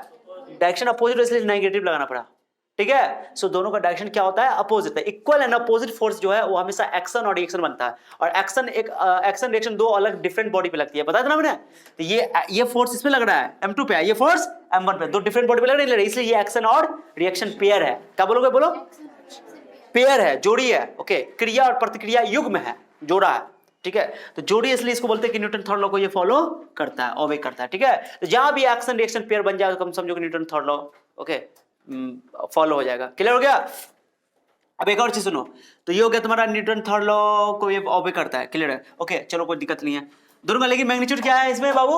सेम है। हाँ, एक और बात, अब बताओ, जब भी मैंने इसका जवाब पहले ही दे दिया था, पहले वीडियो में दे दिया था, पहले लेक्चर में, कि मैं किसी बॉडी को ऊपर फेंक रहा हूँ, जैसे गेंद को ऊपर फेंक हुआ, तो गेंद नीचे क्यों गिरा है? नीचे क्यों गिरा है? जब जितना फोर्स है, ये इसका मान लो 100 ग्राम है, ये मान लो कितना ग्राम है? तो 1 न्यूटन फोर्स से अर्थ इसको अपनी ओर खींच रहा है, अपने सेंटर की ओर अट्रैक्ट कर रही है। अर्थ इसको अपने सेंटर क्या कर रही है? अट्रैक्ट कर रही है। लेकिन क्या बोलते हैं, ये तो 1 न्यूटन से अगर अर्थ इसको अट्रैक्ट कर रहा है तो 1 न्यूटन से ये भी तो अर्थ को अट्रैक्ट कर रहा होगा, लेकिन यही कि नीचे क्यों गिर रही है? क्योंकि इसका मास, जिसका मास कम है उसका एक्सेलरेशन, ये एक्सेलरेशन की बात होती है।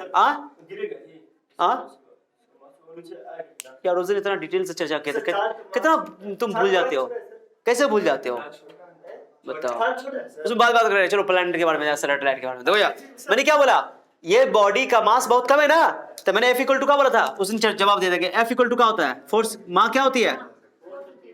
फोर्स होती है। ए को अकेला करो, F बाय, अरे पहला लेक्चर में डिटेल्स बनाया था कि A is directly proportional to M, okay, inversely proportional to M mass. तो मास जिसका ज्यादा उसका एक्सेलरेशन कम। तो अर्थ कितना बड़ा मास है, उसका एक्सेलरेशन बहुत। तूने कतने की, जैसे मान लो बहुत ही काबिल आदमी है, ओके, जैसे सलमान खान के अंदर एटीट्यूड बढ़ा रहता है, ओके, तो उन लोग चलेगा तो ऐसे करके आराम से चलेगा, ऐसे करके ऐसे चलता रहेगा, आराम से डिजाइन करके चलता रहेगा, एकदम जैसे लग रहा है एटीट्यूड बढ़ा हुआ है, ओके। जैसे कोई मोदी जी चलेंगे तो वही एटीट्यूड में चलेंगे, क्योंकि बहुत बड़े आदमी है ना। कुछ समझ क्या बोल रहे हैं हम, क्या बोल रहे हम, समझो। तो जितना बड़ा आदमी उसके अंदर एटीट्यूड भी उतना ज्यादा रहता है, सुनो ना, एटीट्यूड क्या रहता है ज्यादा, वही बात है। तो वो मूव नहीं करेगा, वो कहीं जाएगा नहीं, कहना हमारे लिए तुम आओ, हम क्यों तुम्हारे लिए जाएंगे, समझ गो तुम। तो ये है अर्थ है, अर्थ बहुत एटीट्यूड से भरा हुआ है, कहते हम नहीं जाएंगे कहीं, क्योंकि उसका मास बहुत ज्यादा है। और जो छोटा आदमी है, गरीब आदमी है, फुक्कर आदमी है, वो जाएगा नहीं, हे मालिक हम थोड़ा मदद चाहिए, मुझे मदद कर दो, ठीक है, इसलिए कुछ समझ आता। वही है मास जिसका कम उसका एक्सेलरेशन ज्यादा। तो ये तुच्छ सा मास जमीन के अर्थ के कंपैरिजन में ये इसका कोई औकात नहीं है, तो यही ना मूव करेगा, कहेगा तुम ही आओ, अर्थ बुलाएगा, अर्थ नहीं उठ के लिए इसके लिए आएगा, क्योंकि उसमें एक्सेलरेशन बहुत नेग्लिजिबल एक्सेलरेशन प्रोड्यूस होगा। क्या? क्योंकि उसका मास बहुत ज्यादा। क्या समझ रहे हो? ए इसको लग गया, अल्लाह अल्लाह, चोट लग गया, चलो ठीक है ठीक है, ए चोट जोर से नहीं लगा, वो छोटे मामा मारे थे, चोट लग गया इसको, निशान ही नहीं था, चलो ठीक है, सर नहीं फटा है, हाँ फेंकेंगे और जोर से फेंकेंगे हम इस बार। ना मेरा गेंद फेंको, मेरा गेंद दो ना, मेरा गेंद लाओ। क्या समझा, क्या बात को अच्छे से समझा? अरे समझे कि नहीं? तो ये अलग बात है कि दोनों का एक्शन रिएक्शन कहाँ ऐसे, तो हाँ भगवा वाला कैच, ठीक है, चलो ठीक है जी। अरे समझे बात को? तो इसलिए ये बॉल गिरता हुआ नजर आता है, अर्थ कभी ऊपर आता हुआ नजर नहीं, अर्थ में भी होता है स्मॉल एक्सेलरेशन होता है, इसलिए वो मूव नहीं करता। चलो लिख लो इसको अच्छा से, न्यूटन थॉर्म हो गया। एक और पॉइंट, एक और पॉइंट, एक और पॉइंट, एक और पॉइंट बच्चा, एक और पॉइंट, एक और पॉइंट, कहाँ लिख रहे? एक और पॉइंट दिख रहा है क्या यहाँ पे? हैशटैग 0.5 लिख देता हूँ, 0.5। Gravitation is always attractive in nature. क्या लिखोगे बोलो? Gravitation is always attractive in nature, is always attractive. ये हमेशा कैसा नेचर फोर्स होता है? ये अट्रैक्टिव इन नेचर। लिख देता हूँ, चलो ऊपर लिख देता हूँ, लो यहाँ लिख देता, स्टार लिख देता, इतना जगह है मेरे पास, जो टोका वहाँ लिख रहा है। ग्रेविटी हैशटैग 0.5 ना, जो भी हैशटैग 0.5। ग्रेविटेशन इज ऑलवेज बोलो अट्रैक्टिव इन नेचर। हमेशा कैसा फोर्स होता है? ये खींचने वाला बल, धकेलने वाला बल होता है ये। हाँ, ये हमेशा अट्रैक्टिव होता है, ये हमेशा आकर्षित करने वाला बल होता है, आकर्षण करता है, हमेशा आकर्षित करता है, धकेल खींचता है हमेशा। Attractive in nature, attractive in, ये प्रकृति में हमेशा आकर्षण बल होता है। कैसा बल होता है बाबू? आकर्षण। उससे 0.6 कौन सी से? ये हमेशा किसके बीच में लगता है? It is always exist due to between the masses, it is always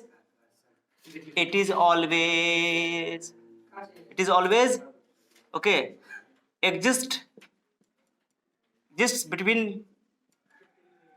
masses,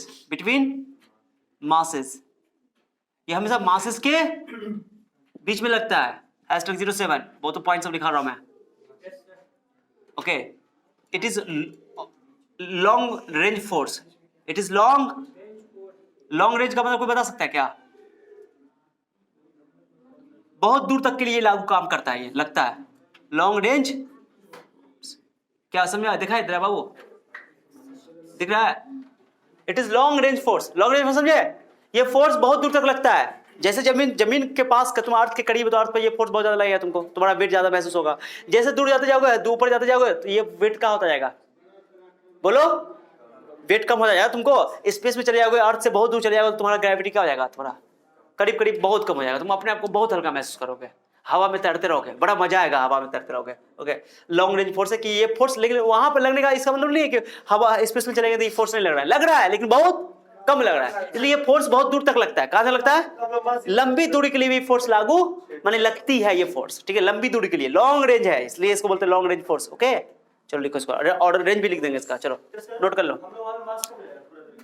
मास नहीं कम होता यार, बताता हूं अभी, वेट करो, देख लो #08 हैशटैग। एक बहुत इंपॉर्टेंट पॉइंट बताने वाला हूं, जब मैं इलेक्ट्रोस्टैटिक पढ़ाऊंगा तो उस टाइम में तुमको डिफरेंस समझ में आ जाएगा। सुनो जी, ओके, ग्रेविटेशन फोर्स जो है ना, ग्रेविटेशन फोर्स बोलने की जरूरत नहीं, क्योंकि gravitation itself a force. Okay, समझ लो, तो फोर्स बोलने की जरूरत नहीं, ग्रेविटेशनल फोर्स, केवल गुरुत्वाकर्षण बोल दो, फोर्स है ही एक तरह का वो। ओके, ग्रेविटेशन इज, मैं लिख रहा हूं यहाँ पे लैंग्वेज, एक बहुत अच्छा शब्द लिख रहा हूं,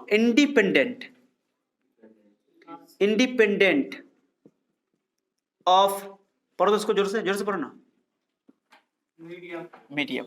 ये बहुत इंपॉर्टेंट पॉइंट है, gravitation is independent of medium. What is the meaning of this statement? कोई भी मीडियम में लग सकता है। नहीं, अब मैं बताता हूँ, बहुत अच्छा समझाऊंगा। ये इंटरेस्टिंग पॉइंट है यहाँ पे, जब मैं तुमको इलेक्ट्रोस्टैटिक पढ़ाऊंगा तो वहां डिफरेंस भी बताऊंगा तुमको। सुनो अच्छा सारे बच्चे सुनो, ये मेरे पास एक मास है m1 और ये है, इनके बीच की दूरी मान लो कि कुछ पर्टिकुलर दूरी है। ओके, कुछ दूरी होगी ना, मान लो r है, इसमें मान लो फोर्स, मान लो r कुछ भी है, मान लो यहाँ जब ये r दूरी रखी गई, मान लो कि ये 1 मीटर पर रखा हुआ, कितना मीटर पर रखा हुआ है जल्दी बोलो, दोनों मास 1 मीटर की दूरी पर रखी हुई है। इस केस में मैंने फोर्स निकाला, तो फोर्स निकला, मान लो थोड़ा देर सोच लो कि फोर्स निकला 100 न्यूटन, कितना न्यूटन लग रहा? ये मैंने ऐसा मान लिया, एज्यूम कर लिया, लेट कर लिया, मान लिया कि 100 न्यूटन फोर्स लगा। ओके, कितना फोर्स लगा बच्चा? 100 न्यूटन फोर्स लगा, ठीक है। अब इसी माने कि मास को मैं क्या किया कि उठा करके, अभी ये जो अभी मास रखा हुआ था, ये दोनों मास कहां रखा हुआ था? एयर में रखा हुआ था। कहां रखा हुआ था? एयर में। तो मैं लिख देता हूं force in air, force in air, air में लगा फोर्स जो है 100 न्यूटन है, मान लिया मैंने। ओके, कितना मीटर पर रख दिया मैंने इसको? 1 मीटर पे। अब मैं क्या करता हूं कि इसी पूरे बॉडी को उठा करके मैं पानी अंदर पानी भरता हूं, वाटर डालता हूं, पानी भर रहा हूं, बड़ा, ठीक है जी। इस वाटर के अंदर क्या चीज अंदर होता? तो वाटर है, वाटर के अंदर इसी मास को उठा करके बोलो रख दिया। किलो क्या दूरी, कितना रखा, दूरी कितना रखा? वही मत, डिस्टेंस चेंज नहीं किया, ना मास चेंज किया ना डिस्टेंस किया, खाली मीडियम चेंज हो गया। मीडियम क्या हो गया? चेंज हो गया। तो दूर फोर्स, एयर में फोर्स कितना मैंने एज्यूम किया था? 100। तो वाटर में क्या होगा? घटेगा कि बढ़ेगा? ना घटेगा ना बढ़ेगा, क्योंकि मैंने यहाँ लाइन लिखा इंडिपेंडेंट ऑफ मीडियम। अच्छा, हम लोग इलेक्ट्रोस्टैटिक फोर्स पढ़ेंगे ना, तो इलेक्ट्रोस्टैटिक फोर्स का ये क्वालिटी है कि वो मीडियम से इफेक्ट करता है, मीडियम पे डिपेंड करता है। समझे तुमको? कम लगता है नहीं लगेगा ना, यही तो बता रहा मैं तुमको ना, वो अलग चीज है यार, लगता उतना ही ग्रेविटी है, तुम जो बोल रहे हो। पानी के एक और नए फोर्स की वजह से, इसको हम लोग बोलते हैं बियॉन्ड फोर्स, ओके पढ़ेंगे, तो वो जो बियॉन्ड फोर्स की वजह से वो फोर्स तुमको फील होगा कम हो गया, लेकिन जितना फोर्स ग्रेविटी लगा था ऑलरेडी उतनी लगेगा, चेंज नहीं होगा। वो दूसरा एक नया फोर्स क्रिएट हो जाता है, क्या हो जाता है? एक नया फोर्स उसको घटा देता है। लेकिन ग्रेविटी तो घटा नहीं ना यार, ग्रेविटी जो लग रहा था वही लगेगा ना, ग्रेविटी मीडियम पे डिपेंड नहीं करता। दिमाग बैठा लो, तुम जो सोच रहे हो कि सर पानी में जा डालेंगे तो हल्की हो जाएगी, यार हल्की तो हो जाएगी, लेकिन वो जिसका उसका जो वेट था ना, वो वेट वही रहेगा। वो अलग बात है कि पानी उसको एक फोर्स ऊपर की ओर पुश कर रहा है, जिसको हम लोग बोलते हैं क्या?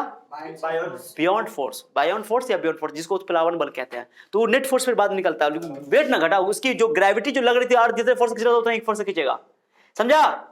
तो ग्रेविटेशन जो है वो मीडियम से क्या होता है? इंडिपेंडेंट। लेकिन इलेक्ट्रोस्टैटिक फोर्स हम लोग पढ़ेंगे, चार्ज वाला फोर्स पढ़ेंगे, तो चार्ज वाला फोर्स जो है वो मीडियम पे डिपेंड करता है, ठीक है? अब बताएंगे कैसे, ठीक है? तो ये मीडियम पे डिपेंड नहीं करता। तो इसका भी फोर्स, अभी वाटर में कितना फोर्स रहेगा? वाटर में कितना रहेगा? अभी भी 100 न्यूटन रहेगा, चेंज क्यों? डिस्टेंस चेंज नहीं किया तुमने, डिस्टेंस चेंज नहीं किया। एफ वाटर भी कितना रहेगा?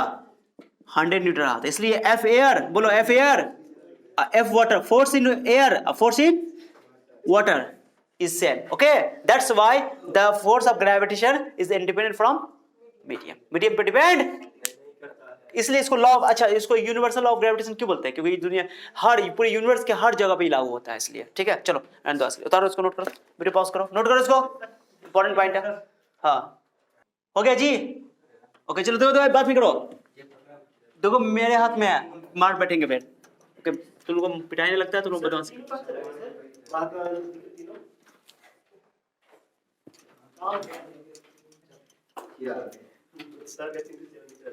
वो गया है अपने ससुराल घूमने के लिए। सर कहा कि सर कल से तो नैया में डूबने वाले हैं ही है नदी में, तो आज थोड़ा सा था मस्ती कर लेते हैं, कल से डूबना तो है ही है।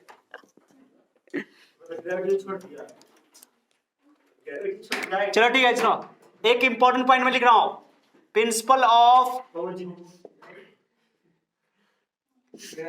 सुपरपोजिशन, प्रिंसिपल ऑफ सुपरपोजिशन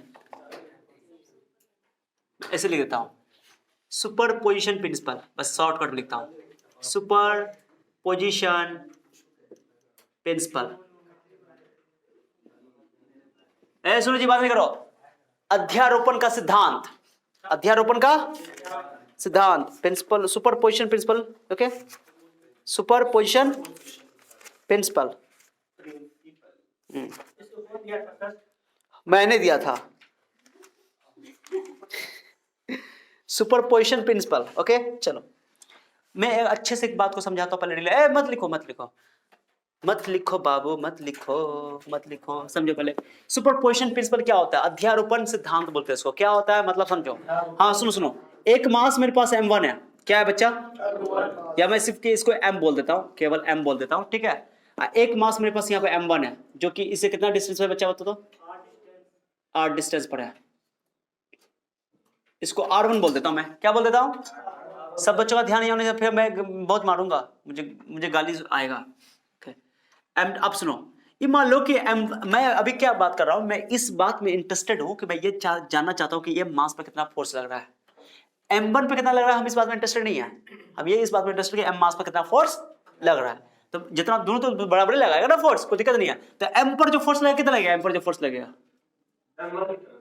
उधर लगेगा, क्योंकि m1 किधर खींचेगा इसको, अपनी तरफ खींचेगा ना, काहे नहीं बोल रहे हो, m लगाएगा m1 की तरह इधर, तो हम इस बात में इंटरेस्टेड नहीं है कि m किधर लगा रहा है, हम इस बात में इंटरेस्टेड है कि m पर कौन कौन फोर्स लग रहा है, ठीक है। तो m1 लगा रहा है ये वाला फोर्स, ओके, इस फोर्स का नाम मैं देता हूं F1, क्या देता हूं, क्या किलो हो गया, this is the force on m, okay. चलो उसके बाद या इसको 1m लिख दे, 1m अच्छा लगेगा, फोर्स ऑन, बोलो फोर्स ऑन, ऐसे sorry, force on m due to 1, force on m due to 1, हाँ m पे लगा फोर्स 1 की वजह से, क्या आकाश। चलो उसके बाद अब बताओ, मैंने देखा कि ये फोर्स का वैल्यू मैंने निकाला, अब देखा ये फोर्स 100 न्यूटन निकला, कितना न्यूटन लग रहा, मैं एग्जांपल दे रहा हूं तुमको समझाने के लिए। अब मैंने एक और मास ले लिया यहाँ पे m2, ओके, ये दूरी थोड़ी कम है, मान लो ये दूरी कितना है, r2 है, कितनी दूरी है बाबू, r2 है, ये फोर्स लग रहा है m पर लग रहा है, ओके, ये लगा फोर्स, ये मान लो फोर्स का नाम क्या देता हूं, Fm2, क्या लिख देता हूं, force on m due to 2। अब मैंने देखा जब ये नया मास लाके मैंने रख दिया है, अब फिर मैंने देखा इन दोनों, ये फोर्स m1 का फोर्स मैंने निकाला, तो अब भी कितना निकला, 100 ही न्यूटन। मैंने एग्जांपल मैंने तुमको दिया, समझो ये इंटरेस्टिंग बात है। m1 मास की वजह से m पर लगने वाला फोर्स कितना था, जब ये मास नहीं था तब, जब m2 मास नहीं था तो m1 मास m पर कितना लगा रहा था फोर्स, 100 न्यूटन। ये मैंने ऐसा एज्यूम कर लिया, फर्ज कर लिया, ओके, इस मिसाल के लिए, ठीक है, उदाहरण के लिए। तो m1 मास m पर कितना फोर्स लगा रहा था, 100 न्यूटन, मान लो 100 न्यूटन। अब मैंने एक नया मास m2 ला के रख दिया यहाँ पे, उसी फील्ड में, उसी मीडियम में, ओके, उसी फील्ड में, ओके, एक नया मास मैंने ला के रख दिया m2। अब तब मैंने देखा कि ये फोर्स जो है अभी भी कितना लग रहा है, ये फोर्स देख रहा हूं मैं, ये कह रहा हूं कि m2 हो या ना हो, इसके होने या ना होने से m1 को कोई फर्क नहीं पड़ता कि m1 कितना फोर्स लगाएगा। मैंने क्या बोला समझाया, m1 कितना फोर्स m पर लगाएगा, ओके, जितना लगाएगा, जितना भी लगाए, वो नए मास के आने से या नहीं आने से, या होने से नहीं होने से उसको कोई फर्क नहीं पड़ेगा। यानी कि ऐसा नहीं सोचना कि वो m2 आ गया तो ये फोर्स कम लगाएगा, ऐसा मैंने क्या बोला समझे, यानी कि हर एक मास इंडिपेंडेंटली उस मास पे फोर्स लगाएगा, माने कि उसके दूसरा मास के आने या जाने ना होने से या होने से उसको कोई फर्क नहीं पड़ेगा। क्या समझ आया बात, जो बोल रहा हूं मैं, m1 कितना फोर्स लगा रहा था पहले, एग्जांपल दैट कितना, 100 न्यूटन मैंने मान लिया। अब उस टाइम m2 नहीं था, m2, अब मैंने m2 ला के रख दिया यहाँ पे, ओके। अब मैं m2 कुछ फोर्स लगाया यहाँ पे, ये मान लो m2 लगा रहा है 50 न्यूटन, कितना लगा रहा है, 50 न्यूटन लगा, सॉरी 50, दूरी कम कर दिया ना, तो मान लो 80 न्यूटन लगा रहा है, सॉरी से 120 न्यूटन, क्या दूरी कम होने से फोर्स बढ़ जाता है ना। तो मान लो ये 120 न्यूटन लगा रहा है, M2 कितना लगा रहा है एम पर, ये एग्जांपल देने के लिए लो, ये 100 न्यूटन लगा रहा है, कितना लगा रहा है, ये मैंने लगा लिया कितना 120 न्यूटन, क्लियर हो गया।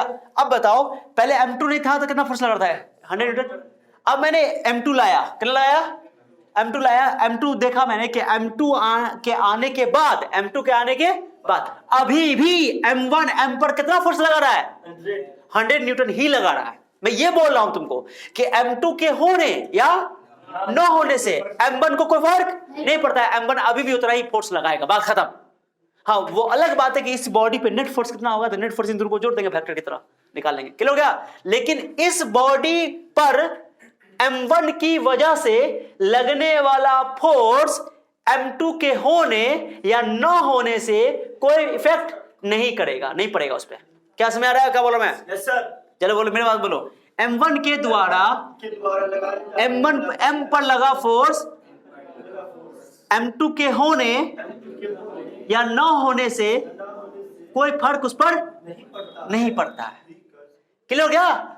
तो हर एक अब आप सुनो, अब M2 अब क्या मैंने M2 कितना फोर्स लगाया, मान लो M2 को मैंने लाया, अब M2 अपना फोर्स लगाएगा M पर, वो कितना लगा रहा है 120 न्यूटन। अब हम क्या करते हैं, M1 को हटा दे या लिया है तब भी उतने लगेगा, उसको कोई मतलब नहीं, M2 को M1 से मतलब नहीं है, M1 को फिर मैंने एक और मास लिया है, मैंने इसको क्या कर दिया, लो यहाँ लगा M3 लिख दिया मैंने, क्या लिख दिया मास M3, क्लियर हो गया जी। ये डिस्टेंस को मान लेते हो कितना कितना डिस्टेंस R3, ये डिस्टेंस लग रहा है F3 M3 FM3 force on M due to, मैं इस बात में इंटरेस्टेड नहीं हूँ कि इस पे कितना फोर्स लग रहा है, मैं इस बात में इंटरेस्टेड हूँ इस M पर कितना फोर्स लग रहा है। हमारा पॉइंट ऑफ जो मास है, जो ऑब्जर्वेशन मास है वो हमारा M है, ठीक है, क्या समझ आ रहा है। तो अब बताओ, अब M3 भी अपना फोर्स लगाएगा, मान लो ये थोड़ा बड़ा डिस्टेंस है, मान लो 80 न्यूटन लग रहा है, थोड़ा डिस्टेंस बढ़ा है तो फोर्स घटेगा ना, ये 380 न्यूटन फोर्स डिस्टेंस बढ़ने से फोर्स घट जाता है ना, अरे समझे नहीं, तो ये फोर्स 80 न्यूटन है। अब फिर ये बताओ, ये 80 न्यूटन जो M3 जो है, जो M पर फोर्स लग रहा है 80 न्यूटन, तो इसके ये वाला फोर्स चाहे ये मास रहे या न रहे, M1 रहे या M2 रहे या न रहे, अभी भी कितना फोर्स लगाया वो 80 न्यूटन लगा। तो सिंपल बात है कि एक बॉडी में लगने वाला फोर्स कोई दूसरा बॉडी लगा रहा है, तो वो जो एक बॉडी पर फोर्स लगा रहा है वो एक और मास ला के रख दोगे वहां पर, तो उसके आने या ना आने से उसके फोर्स पर कोई डिपेंड नहीं पड़ेगा, कोई इफेक्ट नहीं करेगा। क्या यही को बोलते हैं principal of superposition, principle of. अब क्या अब कुछ नहीं, आप क्या बताओ, अगर बोलेगा इस बॉडी पर, अगर मान लो कि सुनो भाई बता रहा मैं समझा रहा हूं, मान लो थोड़ा देर तुम सोचो कि मान लेते क्या कि M1 पे लगने वाला फोर्स जो है, सुना जैसे M1 वाला फोर्स पहले अकेला था तो M1 100 न्यूटन लगा रहा था, मान लो M2 आ गया और M2 के आने की वजह से मान लो कि M1 जो है मान लो थोड़ा देर 80 न्यूटन फोर्स ही लगाएगा, घट गया, ऐसा माने नहीं कुछ कि मान लो ये बात समझो थोड़ा, मान लो कि मेरे पास 2 मिठाई था, ओके अकेले थे तो अकेले खाएंगे, अकेले थे तो अब मेरा एक दोस्त आ गया, अब बांटना पड़ेगा, थोड़ा सा मन को मारना पड़ेगा, कह बढ़ गया, अब तो हम डिपेंडेंट हम दोनों खाने के लिए मजबूर नहीं है, अगर मेरे अंदर इंसानियत होगा तो दोस्त को देंगे, क्या जी। मान लो मेरा 3 दोस्त और हो गए, हम 4 हो गए, 3 दोस्त और आ गए 4 हो गए, अब मिठाई अभी भी 2 है, तब क्या करेंगे, इंसानियत नाम तो है, कहते हैं इंसानियत नाम की भी कोई चीज होती है, तुमको मिठाई नाम की भी कोई चीज होती है है ना जी। तो क्या हुआ, 4 मिठाई को काट के 2 मिठाई को 4 टुकड़ा करोगे, फिर सब दोस्त खाओगे, तो तुम्हारा जो तुम डिपेंडेंट हो वहां पे, अपने दोस्त के आने की संख्या पर डिपेंडेंट हो, वो तुम्हारा मिठाई का खाना इंडिपेंडेंट नहीं है, कहीं तुम्हारे दोस्त जितने आएंगे तुम्हारी उतनी मिठाई कम होगी, क्यों रहो। लेकिन यहां पे भाई समझो, ए चुट्टा यहां पर समझो, यहां पे यही बात समझा रहा हूं मैं कि M1 मास कितना फोर्स लगा रहा था M पर, ओके जितना लगा रहा था पहले, M2 के आने के बाद भी कितना लगाएगा, उतना ही लगाएगा। यहां पे डिस्ट्रीब्यूट, यहां पे बंटवारा नहीं हो रहा। अब मान लो भाई मैंने दूसरा केस मैंने किया कि मेरे पास 2 चॉकलेट मिठाई था, ओके 2 मिठाई था, मेरा दोस्त आ गया 4 को, है ना, हम छिपा कर रख दिए छिपा कर रख दिए, हम कहे कि इंसान इतना भी कोई चीज नहीं है हमारे उसको छिपा के रख दिया हम, ओके फिर मेरा दोस्त चला गया, फिर हम खा लिया अपना, क्या टेंशन है, या उसको दिखा के लोग खाएंगे, तू नहीं देता मेरे बाड़ी में, हम खाएंगे, आप दोनों मिठाई इसी टाइम खा लिए, हमको मेरे दोस्त क्या को भी आ जाए, समझा कुछ हो, तो उसके आने या ना आने से हमको कोई फर्क नहीं पड़ रहा है, यही चीज कह रहा है ये, अभी नहीं समझे, नहीं समझे, किताब में नहीं मिलेगा ये सब बात सब कि इंसान नाम की कोई चीज होती है, ठीक है जी। तो यानी कि ये M1 अपना फोर्स लगाएगा, M2 अपना फोर्स लगाएगा, M3 अपना फोर्स लगाएगा, यानी कि M1 M2 M3 में कोई रिश्तेदारी कोई रिश्तेदारी, कोई रिश्तेदारी नहीं है, कोई रिलेशन नहीं है, माने इन दोनों को, तीनों को कोई मतलब नहीं है भाई, तू आ या ना आ, हमको कोई फर्क नहीं पड़ता है। समझा उसको? जैसे लव ट्रायंगल होता है, सुनते लव ट्रायंगल सुनते हो? तो लव ट्रायंगल में मान लो कि गर्ल है बीच में, ये 3 ठो बॉय है स्तंभ, ओके, तो इसको फर्क पड़ेगा ये आ रहा है कि नहीं आ रहा है, तो वहां पे प्रिंसिपल सुपरविजन नहीं लगेगा, कहे ये चट्टा मेरा दोस्त था, है ना, ये चांस मार रहा है ना, ऐसा होता है ना कभी कभी। तो ये हमारी गधा को गाली देगा, ये हो सकता है झगड़ा भी कर ले, कभी कभी झगड़ा होते होते हाथ पैर भी टूट जाता है, इसी चक्कर में कितना का होता है ऐसा, ठीक है। इसके ये गुस्साएगा, ओके, पता ना चला तो कोई बात नहीं, कोई गुस्सा नहीं करे। तो यहाँ पे डिपेंडेंट वाली बात आती है, लेकिन यहाँ पे इंडिपेंडेंट है। एग्जाम्पल देकर के मैं समझाने की कोशिश करता हूँ बस, ओके, इसको नेगेटिव वे में मत लिया करो। क्या समझा बात को अच्छे से? मैंने क्या बोला? तो M1, M2, M3, M पर जो फोर्स लगा रहा है वो इंडिविजुअली इंडिपेंडेंटली लगा रहा है, इंडिविजुअली इंडिपेंडेंटली लगा रहा है। मैंने उसको M2 से कोई मतलब नहीं है, M2 को M3 से मतलब नहीं है, M3 को M1। प्रिंसिपल ऑफ सुपरपोजिशन को 2 तरीके से बोला जाता है। क्या तरीके से?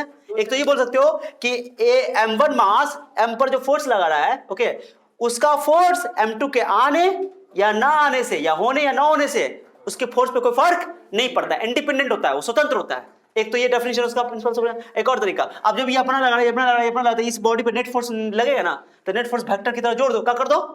वेक्टर सम कर दो, क्या करो? नेट फोर्स ऑन M, मैं लिख रहा हूं नेट फोर्स ऑन, बोलो नेट फोर्स, बोलो नेट फोर्स ऑन M। काहे नहीं बोल रहे हो, बोल दो ना जरा। चलो बताओ, F M लिख दो, M, तो लिख रहा हूं F M1, बोलो वेक्टर के साथ, वेक्टर सम, कौन सम? वेक्टर की तरह जोड़ेंगे, वेक्टर को सिंपल सिंपल नहीं जोड़ देते हैं, वेक्टर की तरह जुड़ता है। F M2, F M3, dot dot dot dot, individual force का वेक्टर सम, बोलो इंडिविजुअल फोर्स का वेक्टर सम ही कहलाता है प्रिंसिपल। इतना देर से कहा है पकड़, इतना छोटी बात थी, पहले बता देते, एक बार में खत्म कर दे बात को, लेकिन फिर नहीं आएगा तो कम आ जाएगा यार फिजिक्स का, ओके। तो मैंने लिखा, सुनो क्या बोला, वेक्टर, ओके, मैं लिख रहा हूं नेट फोर्स, बोलो net force due to system of masses, okay, मैं रटता नहीं हूं कभी। Net force due to system of masses is equal to, okay, the vector sum of individual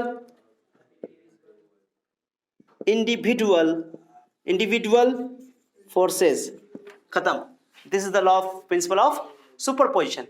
अरे समझे बात को? एक मास पर लगा नेट फोर्स, एक मास पर लगा नेट फोर्स, हर एक मासेस के द्वारा लगा अलग अलग फोर्स का सम के बराबर, लेकिन कौन सम? Vector sum. कौन सम? क्या समझाया?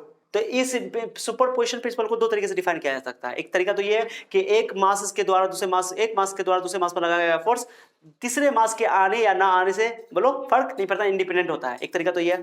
तीसरा तुम ये बोल सकते हो कि नेट फोर्स जो है किसी बॉडी पे, ओके, सभी मास का अलग अलग फोर्स का सम होता है, वेक्टर सम होता है, इंडिविजुअल मास का वेक्टर सम होता है। क्या समझाया? अरे समझे? चलो अंग्रेजी में लिखो, कुछ पॉइंट यहाँ पर लिखो, पॉइंट लिखो, ये पॉइंट का लिखोगे। एक और तरीका तो ये है, एक और मैं लिख रहा हूं, the force, the gravitation, the force of gravitation, मेरी अंग्रेजी की राइटिंग थोड़ी गंदी है तो मुझे हैंडल करना तो लोग। The force of gravitation, okay, is between two masses, between two masses is, बोलो ना, is independent, okay, of the presence of the, बाद मत करना, of the presence of the, मैं लिख रहा हूं, आप दोनों बात कर रहे हो, प्रेजेंस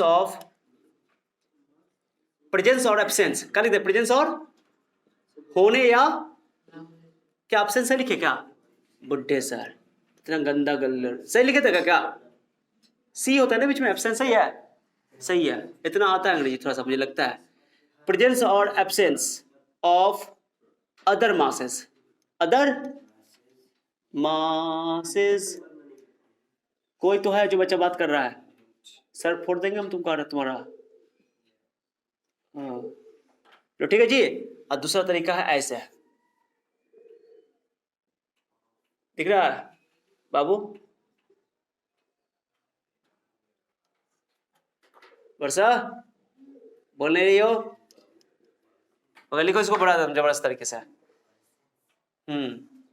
एक तरीका ये डिफाइन करने का, क्या ये लैंग्वेज समझा? The force of gravitation between two masses is independent of the presence और एब्सेंस ऑफ अदर मासेस। क्या समझा इसको? एक मास के होने या न होने से दो मास के बीच के फोर्स ऑफ ग्रेविटेशन कोई फर्क स्वतंत्र होता है, आजाद होता है। क्या समझा? अरे जो समझाया भाई तो उतना देर से लैंग्वेज लिख दिया। दो मासेस के बीच में फोर्स ऑफ ग्रेविटेशन, ओके, तीसरे मास के होने या न होने से क्या होता है? इंडिपेंडेंट होता है, स्वतंत्र होता है। क्या हो गया? चलो लिखो, यही है तुम्हारा law of principle of superposition. Video pause कर दो, नोट करो इसको, बहुत इंपॉर्टेंट है। चलो तो ये कौन चीज क्या पूछा था तुम बाबू? ए लड़का देखो, मैंने क्या बोला कि प्रिंसिपल ऑफ सुपरपोजिशन क्या कहता है। अब सुनो एक मिनट, मैं एक बात बताऊं कि अगर ये फोर्स की इस मास m1 की वजह से m1 मास और m के बीच में जो फोर्स लग रहा है, और m2 की वजह से अगर फोर्स पे इफेक्ट करता, क्या करता? ए सुनो, ये लड़का बात नहीं करो। अगर m2 के आने की वजह से m1 की वजह से जो फोर्स लग रहा है उस पर इफेक्ट करता, तो हम सीधे सीधे वेक्टर की तरह इसको जोड़ नहीं सकते थे, क्योंकि इंडिपेंडेंट होता है। m1 का फोर्स m2 के होने या ना होने किससे इंडिपेंडेंट होता है, इसलिए हम इसका वेक्टर सम ले सकते हैं। ठीक है, यही है। तो the net force on m directly m पर जो नेट फोर्स है वो इसका फोर्स जितना मास किया वैसा फोर्स होगा ना, सबको क्या कर दोगे? वेक्टर की तरह जोड़ दोगे। वेक्टर सम लेना, लेकिन क्या लेना? क्या बोलोगे?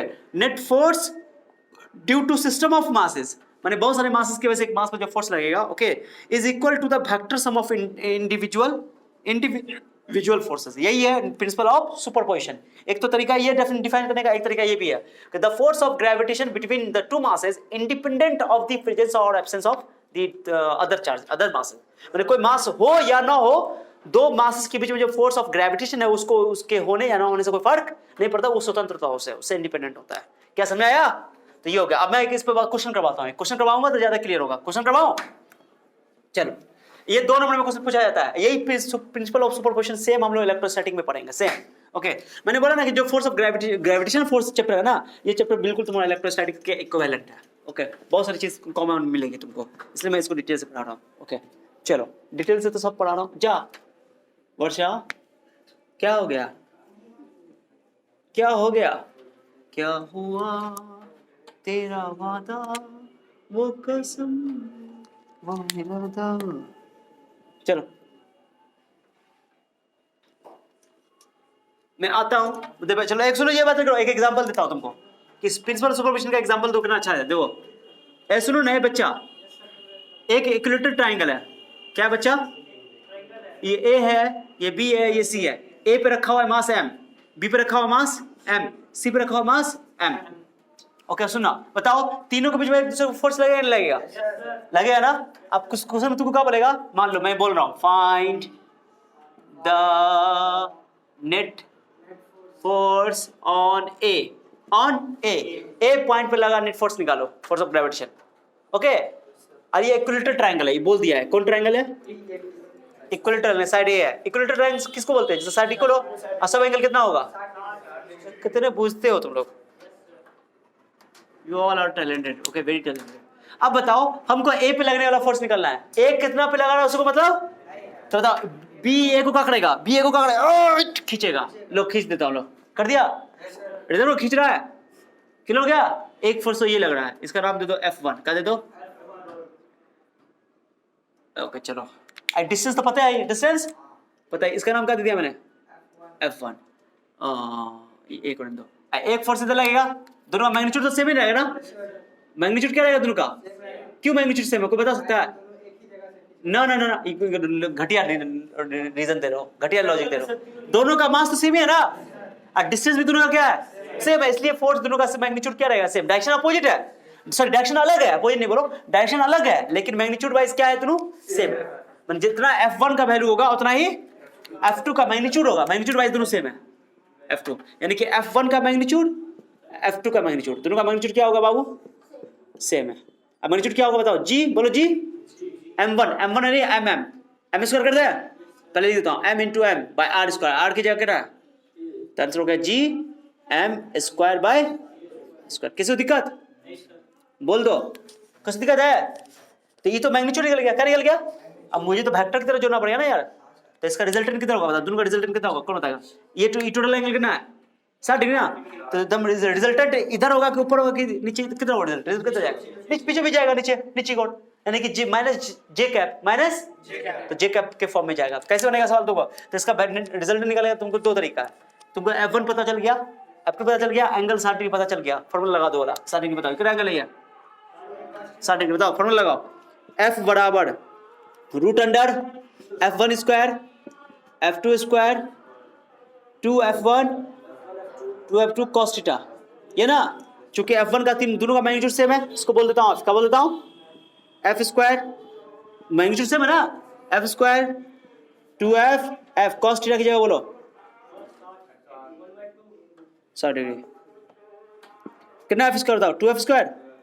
आकाश मैं लॉन्ग मेथड बता रहा हूँ ताकि तुम लोगों को ये समझ में आए कि कैसे यूज होता है। अरे दो वेक्टर के बीच का रिजल्ट निकालने का फॉर्मूला मैंने पढ़ाया था ना, इसलिए मैंने बोला था वेक्टर बहुत इंपॉर्टेंट है फिजिक्स के लिए, बहुत इंपॉर्टेंट है। अब दो बार पढ़ाया मैंने, दो बार मैंने वेक्टर पढ़ाया, सही बोल रहा मैं?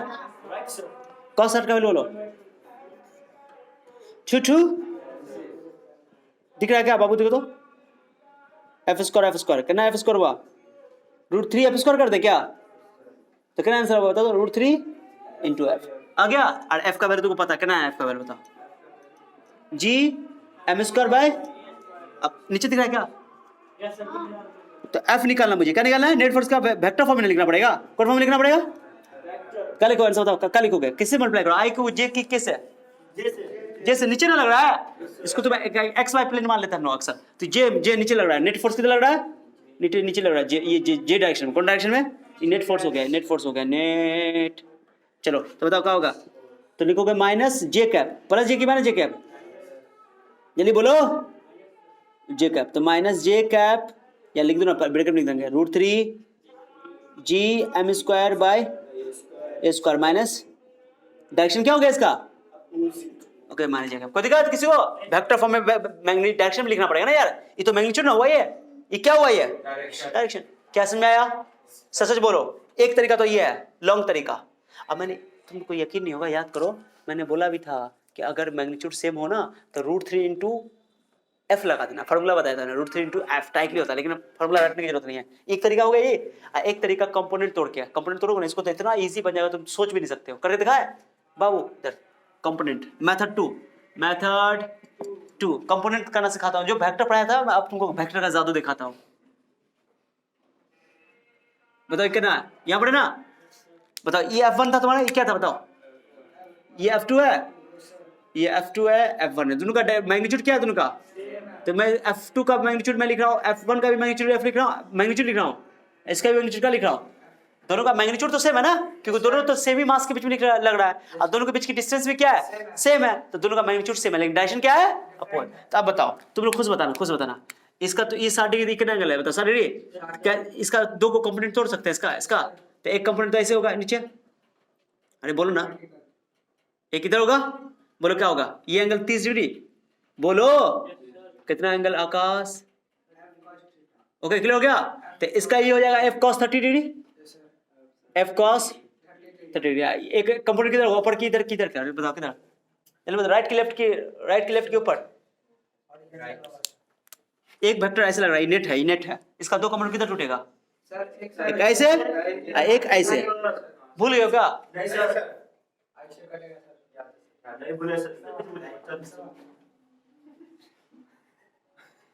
भला नहीं होगा तुम लोग, हम बता रहे हैं, हम तो इतना चिल्ला के जब वेक्टर पढ़ाते हैं और कहते रिवीजन करो जा करके, तो बीमारी पकड़ लेता है। हाँ।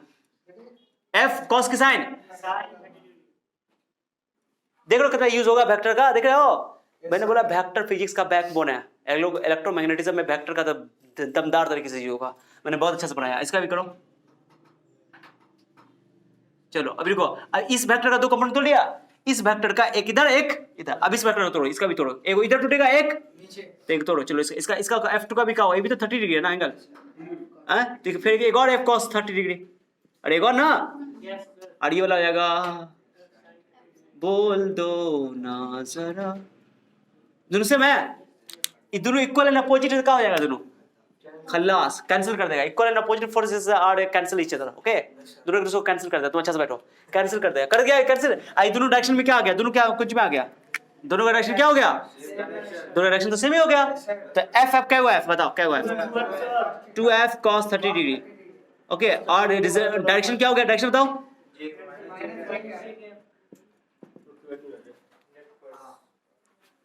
एफ का वैल्यू तो निकाल चुके हो, एफ का वैल्यू क्या होगा, G M M bye A square, और cos 30 का वैल्यू जानते हो, 2 खलास, √3 लिख देता हूं बार, सच बोलो भाई आया, कितना आसान है। एक और तरीका को छोड़ना, दो तरीका काफी है, कंपोनेंट तरीका सबसे बेस्ट तरीका, क्या मजा आया, अब यूज समझा है वेक्टर का। अब वेक्टर का रियल पावर समझोगे, जो पढ़ाए थे तो सर मजाक कर रहे हैं, चिल्ला चिल्ला के पढ़ा रहे हैं, मजाक कर रहे हो, नोट करो नोट करो। चलो मेथड 2 हो गया, वीडियो पॉज करना। चलो ठीक है, देखो ये क्वेश्चन करवाए हम तुम लोग को, देखो तुम लोग देखो इधर से देखो, ए दो, ये स्क्वायर है, ये क्या है बताओ, ये क्या है, स्क्वायर का चारों साइड क्या होता है, इक्वल होता है, और सभी एंगल 90 होता है। सुनो ये लड़का बात नहीं करो, बताओ इस पॉइंट ए पर कौन कौन फोर्स लगा रहा होगा, सुनो तो, ये वाला डी वाला पॉइंट भी फोर्स लगा रहा होगा, सी वाला पॉइंट भी फोर्स लगा रहा होगा, बी वाला भी लगा रहा होगा, तो बी वाला फोर्स किधर लगाएगा बताओ, इधर खींचेगा ऐसे, ये ऐसे, ये इस लाइन का लॉन्ग, इस लाइन का लॉन्ग, क्लियर हो गया ना, ये नेट फोर्स क्या क्लियर हो रहा है। अब बताओ इन दोनों का जो ये वाला फोर्स है, देखो इन दोनों का ये मास एम है, मास है, डिस्टेंस ए है, तो ये जो फोर्स लगाएगा, जो मैग्नीट्यूड आएगा, और इसका जो मैग्नीट्यूड सेम आएगा, क्योंकि इसका भी मास एम है, इसका भी मास एम है, और डिस्टेंस भी क्या है, लेकिन इसका ये तो डिस्टेंस ज्यादा ना हो जाएगा, डायगोनल का लेंथ क्या होता है, √2 × a क्या होता है, तो ये फोर्स कम जाएगा ये, ओके। तो पहले इन दोनों का रिजल्ट निकालो, इन दोनों का रिजल्ट किधर जाएगा, इन दोनों का रिजल्ट किधर जाएगा, मान लो कि मैं F1 बोल दूं, इसको क्या बोल दूं, F1, इसको बोल दूं क्या, F2, तो ये फोर्स है, ये फोर्स का रिजल्ट किधर जाएगा, इधर डायगोनल के अलोंग ही नहीं जाएगा, डायगोनल के अलोंग ही जाएगा, तो उधर 90 डिग्री पे तो है, तो फॉर्मूला लगा दो, नेट फोर्स का मैग्नीट्यूड निकाल दो, इन दोनों net F = √F1 square plus F2 square, F1 निकाल लो, F1 मैग्नीट्यूड तो दोनों का सेम है, और दोनों का सेम है ना, F square plus F square, okay directly करो ना, F स्क्वायर मैग्नीट्यूड लिख दो ना, खाली मैं लिख देता हूँ, ये इसको मैं क्या कर रहा हूँ, इसको मैं कर रहा हूँ F डैश कर देता हूँ, चलो F स्क्वायर, दोनों का मैग्नीट्यूड क्या है, सेम है, तो F square 2F square, √2F कर दो इसको, क्या पता 90 डिग्री पे लगता है तो हमेशा √2 है, यानी कि मैग्नीट्यूड दोनों का सेम है, तो F का वैल्यू बताओ, F का वैल्यू क्या हो जाएगा, F का वैल्यू क्या होगा, √2 × F का वैल्यू बोलो, m g लिखो, g m m by a square, कोई दिक्कत जल्दी बताओ, √2 g m स्क्वायर बाय, ये कौन रिजल्टेंट आया, कौन आया, F डैश, क्या आया ये, मैं इसको F डैश लिख देता हूँ, F डैश माने इन दोनों का रिजल्टेंट, इन दोनों का रिजल्टेंट इधर, अरे इन दोनों का रिजल्टेंट किधर हुआ, F1 F2 का रिजल्टेंट किधर गया, इधर, कोई डाउट, अरे F1 F2 का रिजल्टेंट किधर गया, इधर। अब बताओ एक फोर्स तो ये भी तो लग रहा है, M भी तो लगा रहा होगा, C भी तो A को खींच रहा होगा, तो उसका नाम मैं देता हूँ F डबल डैश, का देता हूँ, नाम से कोई मतलब नहीं, F double dash, F double dash कैसे निकालोगे बताओ, F डबल डैश कैसे निकालोगे, ये F डैश हो गया, F डबल डैश मतलब कैसे निकालोगे, मैंने कि ये फोर्स है, force due to C, force due to C, कैसे निकालोगे बताओ, जल्दी बताओ कैसे निकालोगे, फोर्स डबल डैश मैंने बोल दिया, कोई दिक्कत नहीं है, तो बताओ फॉर्मूला क्या होगा, G बोलो, G M मास है, M मास है, और डिस्टेंस कितना है, ये डिस्टेंस √2 है, और ये डायगोनल है ना, तो √2 कैसे, AC कैसे निकालोगे, AC बराबर निकालोगे √100 AD square plus BC square, तो A square plus A square कितना हो गया, √2 A स्क्वायर, √2, तो डिस्टेंस कितना हो गया, ये √2 है, तो E मास M, इस मास के बीच में कितना फोर्स होगा, तो M √2 डिस्टेंस है, तो लगा फॉर्मूला, √2 का स्क्वायर करता है, √2A का होल स्क्वायर कर दे, तो आंसर हो जाएगा G M square by 2A square. इसका मीनिंग समझे क्या हुआ, ये जो F डैश का वैल्यू आया कितना आया, √2 G M by A square हुआ, आओ देख लो कितना बाय 2 हो गया, ओके, √2 से गुना भाग भी कर सकते हो तुम चाहो तो, कोई दिक्कत नहीं है, रिजल्ट बाद में करेंगे, हमको क्या निकालना, दोनों तो सेम ही डायरेक्शन आ गया, दोनों को डायरेक्शन में आ गया, तो नेट में क्या कर लोगे, दोनों को सीधे सीधे क्या कर दोगे, जोड़ देंगे, कर दो,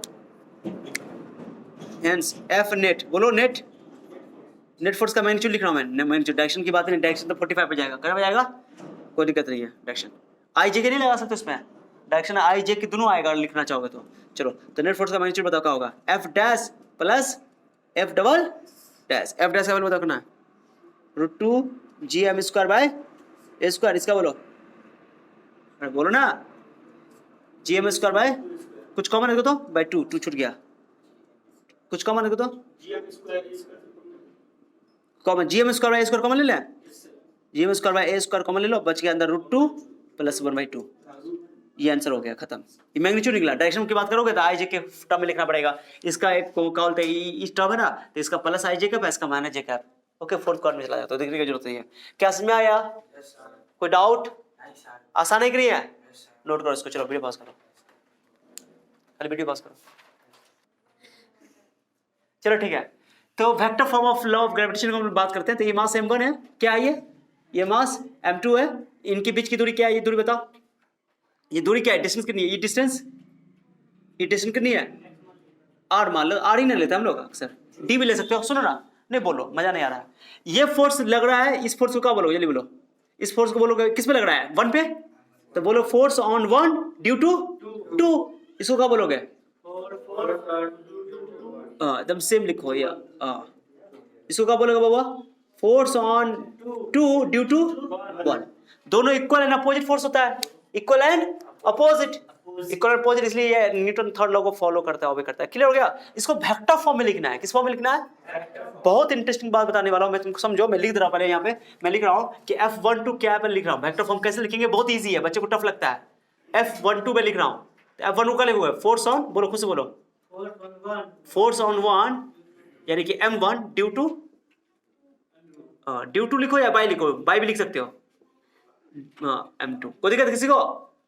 अरे 1 पे लगाया गया फोर्स, m1 पे लगाया गया फोर्स m2 के द्वारा, लग रहा है m1 पे, लगाया कौन, m2, फोर्स ऑन, अब बोलो इसका उल्टा बोलो, खुद से बोलो, force on m2 due to m1, कोई दिक्कत? इसको अलग से थोड़ा यहाँ लिख देते हैं m1, कोई कंफ्यूजन नहीं होगा, घेर देता हूँ, कंफ्यूजन ना हो, घेर देता हूँ, ठीक है, फिगर अलग से रहेगा, घेर देता हूँ, ठीक है। चलो जी, समझ आ रहा है क्या? अब सुनो, वेक्टर फॉर्म में लिखोगे कोई वेक्टर, दोनों का मैग्नीट्यूड क्या होगा, दोनों बताओ, दोनों का मैग्नीट्यूड क्या है? F12 का मैग्नीट्यूड, F21 का मैग्नीट्यूड, बहुत आसान है, दिखते रहो खाली, हम तुमको बता रहे हैं, कुछ भी नहीं करना पड़ेगा। दोनों का मैग्नीट्यूड F मान ले, अरे मान ले F का वैल्यू क्या होगा, G, बोलो m1 m2 by r square, ये तो तुम्हारा हो गया मैग्नीट्यूड, ये क्या हो गया, वेक्टर का। अब बताओ मुझे वेक्टर, जब वेक्टर को वेक्टर फॉर्म में लिखना है, वेक्टर फॉर्म में लिखने के लिए उसका डायरेक्शन लिखना पड़ेगा, क्या लिखना पड़ेगा रे?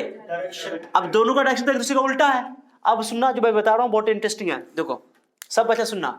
अगर हम F12 ले रहे हैं, F12 कितना लग रहा है, F12 कितना लग रहा है, राइट, F12 कितना लग रहा है, 1 पे, लगा रहे कौन, 2, तो 2 किधर खींचेगा इसको, m1 को किधर खींचेगा, राइट खींचेगा। खाली F12 को सोच लो, F21 को मत सोचो, क्योंकि दोनों अगर एक साथ सोचोगे कंफ्यूजन होगा। एक बात समझते हैं, दोनों बात कर लेंगे साथ साथ, क्लियर है? तो क्या बोलोगे इसको, F12 का मतलब क्या हुआ कि 1 पे लग रहा है फोर्स, लेकिन कौन खींच रहा है, 2 खींच रहा है, किधर, राइट की लेफ्ट, तो F12 लग रहा है राइट, F12 किधर लग रहा है, राइट, क्लियर हो गया? ऐसे याद रख सकते हो। तो इसका डायरेक्शन, हम लोग जो डायरेक्शन लेंगे वेक्टर का, डायरेक्शन राइट है लोगे, अरे राइट है ना लोगे, तो ये डायरेक्शन है, इसको मैं नाम दे रहा हूं, इसको नाम दे रहा हूं R12, क्या नाम दे रहा हूं, इस वेक्टर का नाम क्या दिया मैंने, क्या समझा, R12 का मतलब क्या हुआ, ये वो वेक्टर है जो 1 से 2 की ओर जा रहा है, किसी ओर जा रहा है, 1 से, माने ये पोजीशन वेक्टर है, 1 उसका टेल है और 2 उसका हेड है, 1 क्या उसका टेल और हेड, यानी कि यहां से स्टार्ट हो रहा है। तो हम ये जब F12 लेंगे ना, F12 किधर लग रहा है, F12 किधर लग रहा है, राइट की लेफ्ट,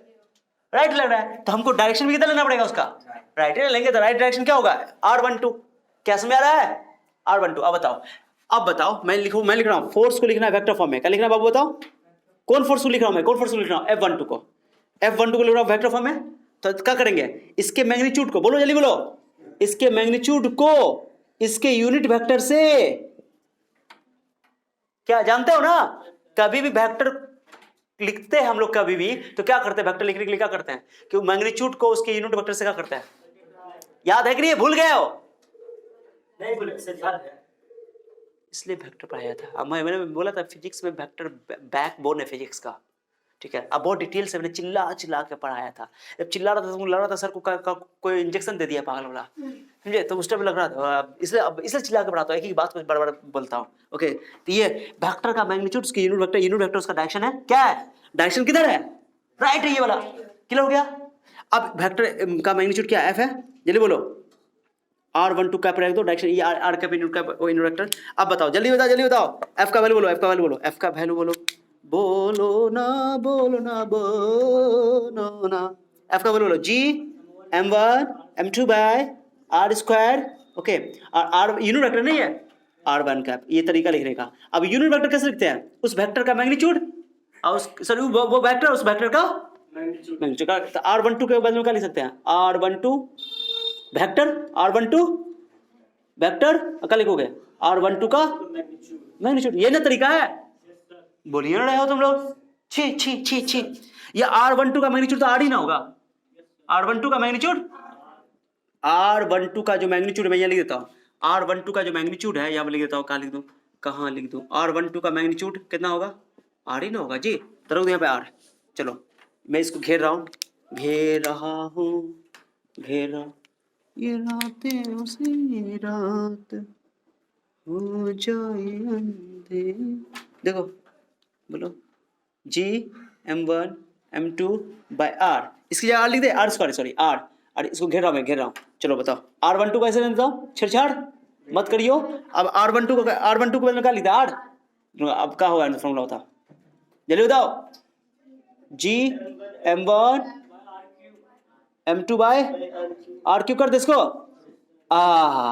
ये वेक्टर, ये हो गया उसके दो वर्ड F12, ये हो गया वेक्टर का मैग्नीट्यूड, ओके। अरे सॉरी ये वेक्टर हो गया, मैंने वेक्टर का मैग्नीट्यूड बोल सकते हो, ये हो गया उसका माने वेक्टर, ये डायरेक्शन उस वेक्टर के डायरेक्शन में, ठीक है। तो ये R क्यू भी कैसे आ गया देख लीजिए, कितना बुक में लिखता रहेगा तुमको परेशानी में होगी, R क्यू कहाँ से आ गया, R क्यू आ गया, क्या समझाया। अब देखो याद करने का तरीका दिखा है, F12 तो यहाँ क्या है, F12 है, ओके। अब बताओ तुम्हें पूछो R12, अब बताओ R12 मतलब क्या हुआ, 1 से 2 की ओर, राइट। तो लेफ्ट डायरेक्शन कौन है, लेफ्ट डायरेक्शन कौन है, लेफ्ट डायरेक्शन कौन है, 2 से 1 की ओर।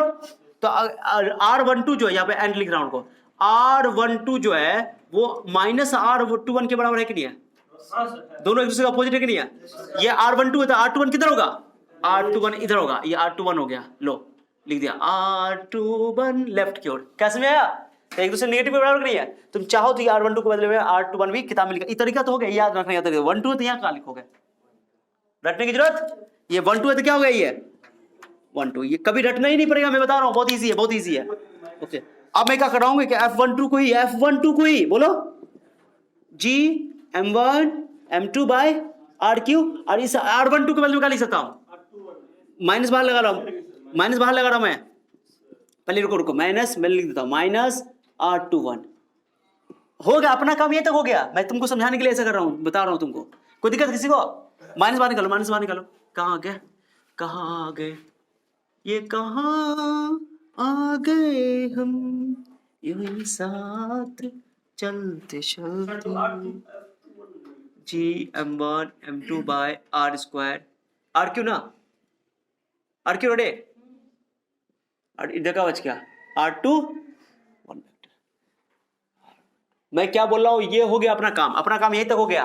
1 2 है तो 1 2 है, लेकिन अब 1 2 के टर्म में ना लिख करके हम किसके टर्म में लिख रहे हैं, 2 1 के टर्म, चूंकि R12 एक दूसरे के अपोजिट है ना, तो नेगेटिव बराबर कर दिया, माइनस बाहर निकल गया। अब ये माइनस क्या बता रहा है, माइनस ही बता रहा है, R21 इधर इधर डायरेक्शन हुआ है, फोर्स लग रहा है इधर। अब ये फोर्स लग रहा है, निगेटिव साइन का मतलब ये होता है कि फोर्स, निगेटिव का मैं घेर रहा हूं यहाँ पे, ये निगेटिव का मतलब है कि फोर्स अट्रैक्शन है, कैसा है, फोर्स इज अट्रैक्शन। तुम जानते हो कि जो हमारा ग्रेविटेशन फोर्स है वो हमेशा क्या होता है, अट्रैक्शन होता है। तो नेगेटिव लगाने का तरीका है, तो किताब में तुमको F12 minus R12 minus negative के बराबर होगा, लेकिन अपना काम यहीं से कम बन जाएगा। अब तुमने F12 लिखा, F12 लिख दिया, अब F12 लिख दो, F21 उल्टा कर दो, चलो F21 लिखना तो कैसे लिखोगे बता, तो खुद बता दो, G M1 M2 by R क्यों लिख दो, R क्यों लिख दिया, यहाँ लिख दो R21, खत्म।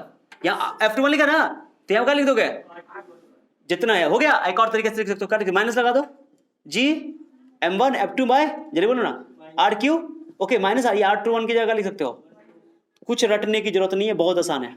सिमिलरली लिख देता हूं, सिमिलरली, इसी प्रकार, क्या समझाया, सच बोलो, एक बार मैं बक देता हूं, सुनो अच्छा सर, कुछ नहीं करना है, उस वेक्टर का मैग्नीट्यूड देखो, F12 किस पे लग रहा है, 1 पे, कौन लगा रहा है, 2 कितना लग रहा है, ये इधर, तो डायरेक्शन में हमको कौन लेना पड़ेगा, ये राइट का नाम दिया हमने, क्या दिया, 1 2, ये R12 जो ना वो 1 से 2 की ओर है, किसकी ओर है, 1 से 2 की ओर है, इसको भी मैं लिख देता हूं कहां पे, R12 ओके, वेक्टर फ्रॉम, बोलो वेक्टर, मैं लिख देता हूं, vector from m1 to m2, माने इसका टेल हो गया m1 पे और हेड हो गया m2 पे, बस ये तरीका है। अब बताओ, मैंने इसका मैग्नीट्यूड लिया f और r12 का लेके मैं यूनिट वेक्टर से मल्टीप्लाई करना पड़ता है। अब यूनिट मैग्नीट्यूड कितना था, g(m1 y m2 y r²), और इसको यूनिट वेक्टर को कैसे लिखेंगे, उस वेक्टर को उसके मैग्नीट्यूड से डिवाइड करना पड़ेगा। तो r12, r इसका मैग्नीट्यूड तो r ही है ना, तो r3 आ गया, ये तरीका हो गया। अब r12 है तो 12 लिख दिया, 12 है तो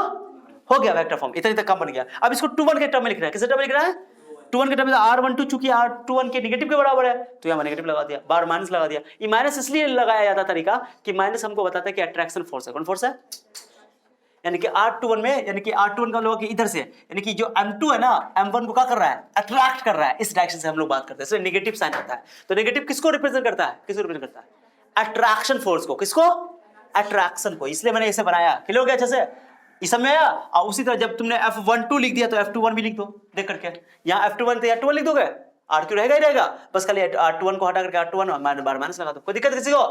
यह है वेक्टर फॉर्म। कौन फॉर्म, बोर्ड एग्जाम के लिए इंपॉर्टेंट है ये, किसके लिए, बता लो, इसको नोट कर लो, बोर्ड एग्जाम के लिए नोट कर लो, स्टार हैश रख दो, नोट कर लो। चलो ये हो गया, नोट कर लो, वीडियो पॉज कर दो, ओके चलो, कर दो वीडियो पॉज, चलो।